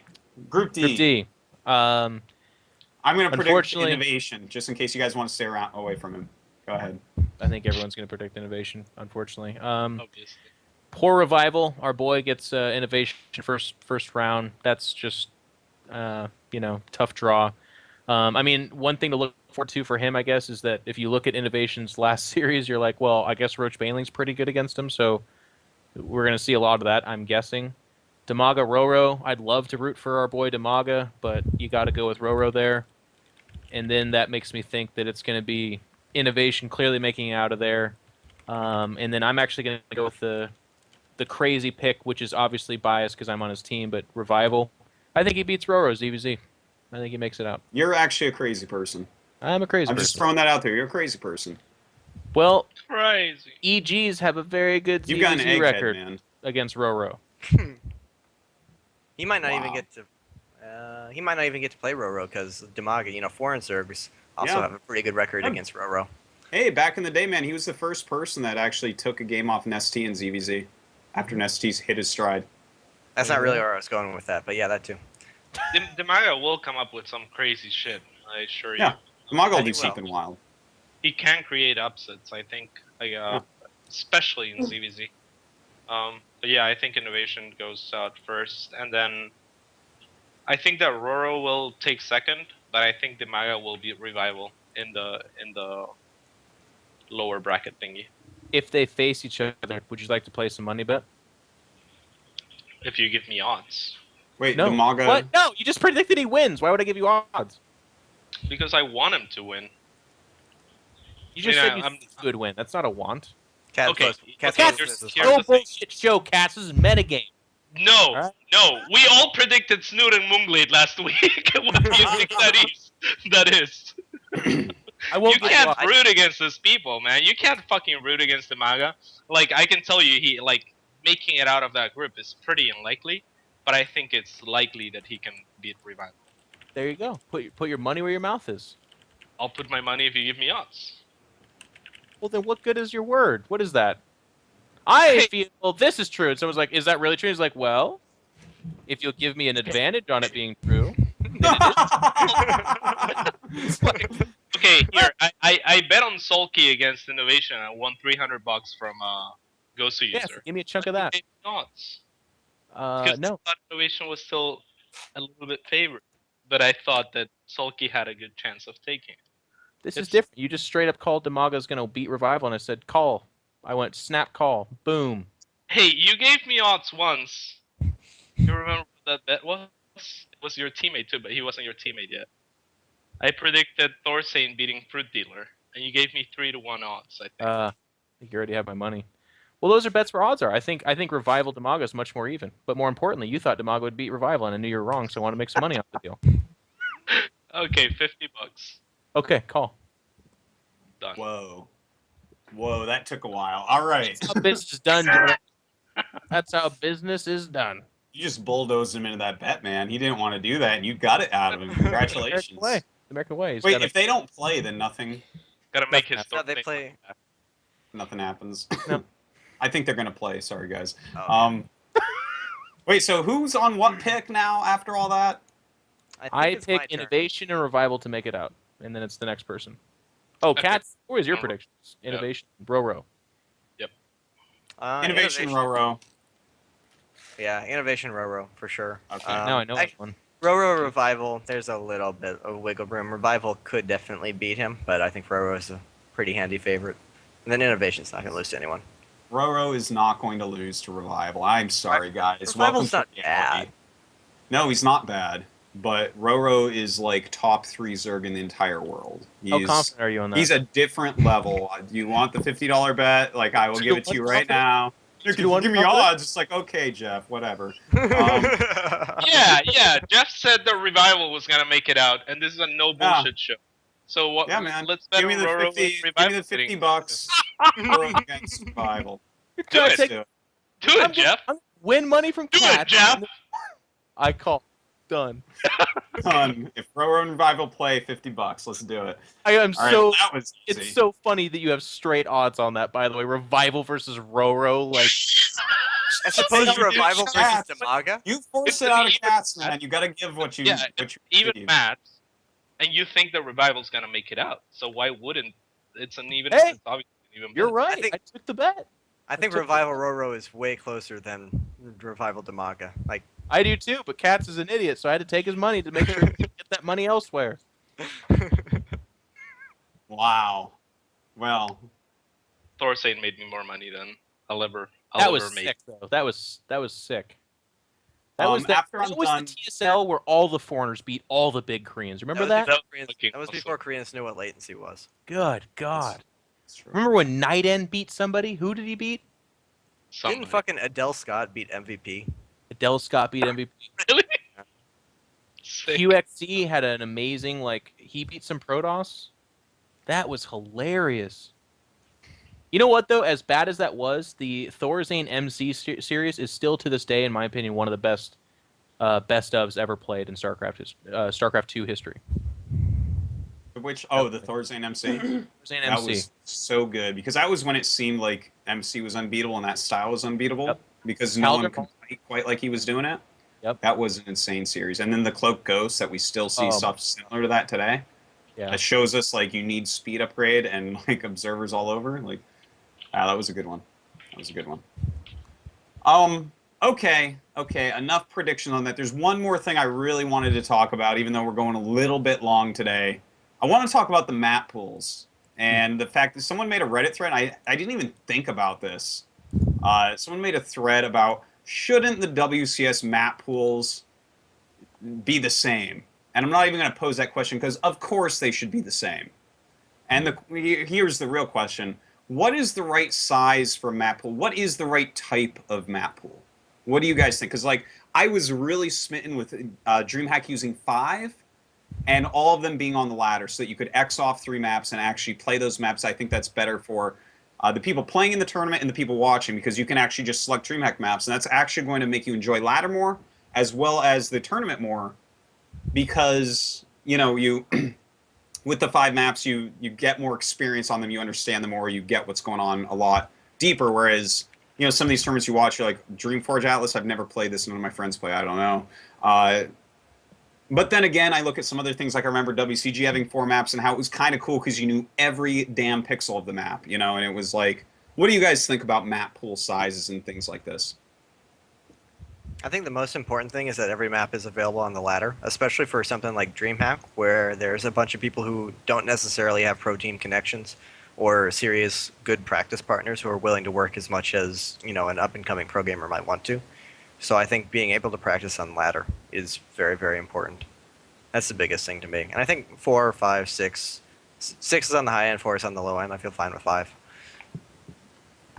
Yeah, I agree, and I think that's why it makes more sense too that GSL has a couple of oddballs there that aren't really on the ladder because, you know, the Koreans do have, like, people playing the GSL do have practice partners and do have teammates, so I don't mind it as much. I don't mind the variety so much, but I think as far as size of the map pool, 5 would be ideal. I pretty much agree with all the points made. I think the one that Dan made that's like, yeah, we all agree on this and there's not really a conversation to be had, but I would just want to add my voice to like the push for this. WCS should have a unified map pool. It's absolutely ridiculous that I would watch the European, the North American, and the Korean, and then the Grand Slam, and I would have to find out the different rule sets. I would actually go as far as to say it probably should have one tournament format too, like these different basically, yeah. Uh, For the tournament format, it's like it's gonna all sync up. It's going to like it didn't completely sync because everyone had to start from scratch except for Korea. Maybe what I'm confusing it with then is the qualification process because that is different. Like Europe and North America did very different things, and I really didn't like. I think that's because it had to start from 0, whereas in Korea we already had stuff going on. We changed a little bit of our qualification. I think it's all coming into line. I'm more talking Europe and North America. Like Korea is very clearly a rebranded GSL, so I'm not asking that you reduce that to an open qualifier or some shit like that. Like, obviously, that's not how it works. But Europe and North America, where we don't have 10 years of Pro League and GSL type tournaments, it shouldn't have been. In Europe, it was like this massive thing that was probably the better version, where if I was going to try to qualify, I had like 5 or 6 tries in these big tournaments, whereas in North America, 1 tournament. And like, if you're just away that weekend, fuck you. Yeah, or if you get somewhat unlucky with a draw. Yeah, there's a couple guys that hit Korean. Like they hit Korean, and then the second, and then the loser bracket Korean, and they're just like, oh, yeah, okay. I mean, Puck actually had to play Sage, and he had to be Sage and then Hyun to qualify. And he actually made it through, but like you know, it's still a pretty tough road. And yeah, I agree with you. I think that's lack of communication, mainly from Blizzard and the organizers. They should be like, hey guys, this is what we do and how we do it, and that's it. There shouldn't be anything that suggests, even in production, they should be a little bit more uniform with what they present in the background and whatnot. As you know, it's like MLG's doing their thing and ESL's doing their thing, and there's too much freedom. I don't mind Yep. the differences in production so much, but I absolutely agree with Jeff that the tournaments, anything that applies to the players, and like them having a fair shot and them being comfortable with what they're playing in and how everything's going to go, I think that needs to be very consistent and laid out and thought through. Because the MLG or the North American Open qualifier is just, like they both said, it's basically a crapshoot. You can't have that for something that's this important. Yeah, and to add one last thing to that, I think that the best qualification process we've seen in Starcraft 2 is from TSL. So I think they should adopt that model. Yeah, that one's. I like the gaining of points and stuff. Like, it was so sad not to see Wellmu in exactly the Premier League, where it's like, well, guys, like, this guy got a good run and got in, and Wellmu like got 7 runs, showing he's actually, you know, actually top. Yeah, he was like 1 round short every time, and like so many players like that, including Dream from MVP. I think had deep runs every single time in the European one. So I think that should be rewarded. I think TSL format is the best for that. So yeah, they did a really good job with that. That's true. But to jump back to the actual map topic for a moment, you guys think that it should be set maps. Now, how should those maps be set? Should it just be like GSL setting them? Because that's actually my first inkling. Because GSL is like kind of the format that everyone was given. You know, it's the most prestigious. It's got the most professional circuit. Like, everyone's basically trying to emulate that around the world right now. Like, make GSLs in different locations, kind of. You know what I mean?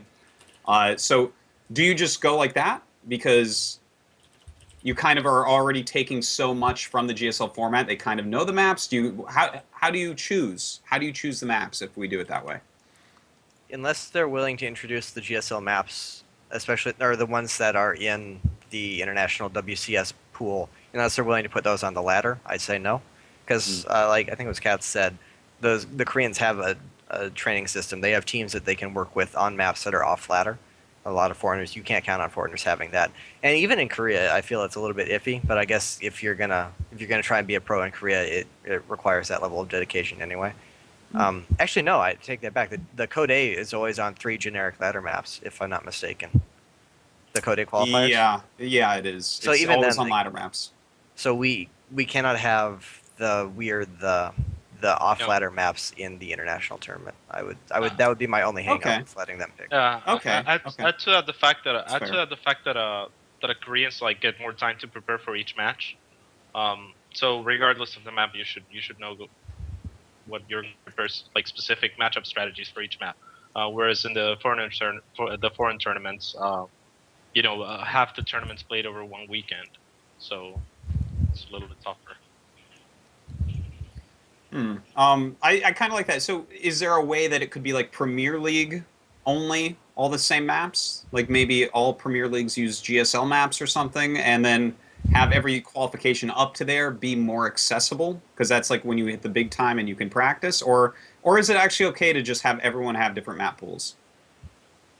I think it's necessary. Yeah. My ideal would be you let the GSL make and choose and do all their quality control and end up with their map pool, and then Blizzard puts those maps on the ladder, and then that becomes the international pool. I'd say that's ideal. Okay. Any other opinions on that, guys? I agree. Okay. All right. Well, I think that is a fine ending point for the show. Been a real fun one today. I think our longest episode ever. Jeff, you really do just rattle on and on and on. I do. I'm a little bit wordy. Speaking of which, why don't you rattle on your long list of sponsors or whatever shout-outs you need to make? Well, yeah, thank you. Just as always, to my team Evil Geniuses and our sponsors, Raid Call Monster, Kingston HyperX, Razer, Astro, Intel, and Inwin, and also, obviously, our new sponsor, Need for Seat. Thank you for having me on, Dan. This is a really awesome show, and it felt very much so like a lot of our old media event days. I do appreciate it. And as far as with me, I'll be heading to DreamHack next week. Sick. So you guys should all tune into that. Should be awesome. I'll be hosting, but also doing a lot of commentating. Should be a lot of fun. And then I'll just be streaming on Twitch at iNcontroL TV. But yeah, thank you. Sick. All right. Catz. Any shout-outs? That's keyword for being awesome, and Root Gaming. Visit root-gaming.com. And please check out, actually, everyone should do this, but there's a Yu-Gi-Oh's playing tonight in the Up and Downs. I think that's in like 4 hours. He's got a pretty Nice. tough group. Is it? Yeah, it's right? 4 hours.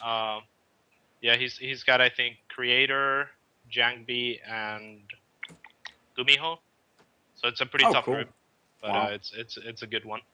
So check that out and root for Root. Right, Greg? Right. Follow me on Twitter. My Twitter is now actually at Idra instead of Idrigit. I got it changed. If you already follow me, then it's still the same account. It just got renamed. But if you are looking to follow me, then it's now at Idra. Also, tomorrow on my stream, I'm doing the first of many subscriber game days. Just gonna play Star Strikers or whatever other arcade games are fun. I haven't really explored them, so I don't know. But Are you whatever looking arcade forward games are to fun. it?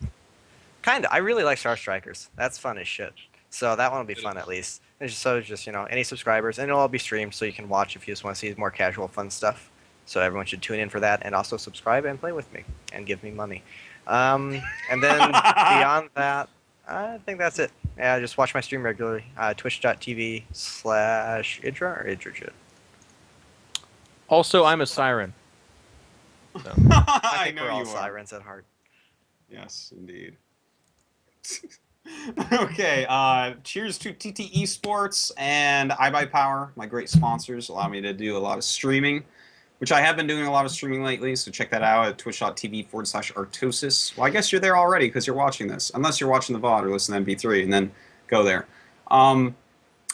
And a big cheers to Simon Simpatico. You can check him out on Twitter, Simpatico TV. He does all the production, all the graphics. He's the funny brain behind all the cute stuff that you see through the show. He does everything, basically. We just sit here and talk about Starcraft. And Matt Iliantes, who makes all of our sick music, the 8-bit Starcraft sounds and all that stuff. And yeah, I think that's almost about it. Like, oh yeah, check out gomtv.net this weekend because the GSL casters going to be casting a lot. We're doing all of the WCS seasonal finals, so that's going to be a lot of fun. And in fact, I personally am casting. I guess we have 6 time slots over the weekend. I'll be casting in 5 of the 6, so I will be there basically non-stop this weekend. So make sure you check that out. So thanks for watching, guys, and we'll be back next week.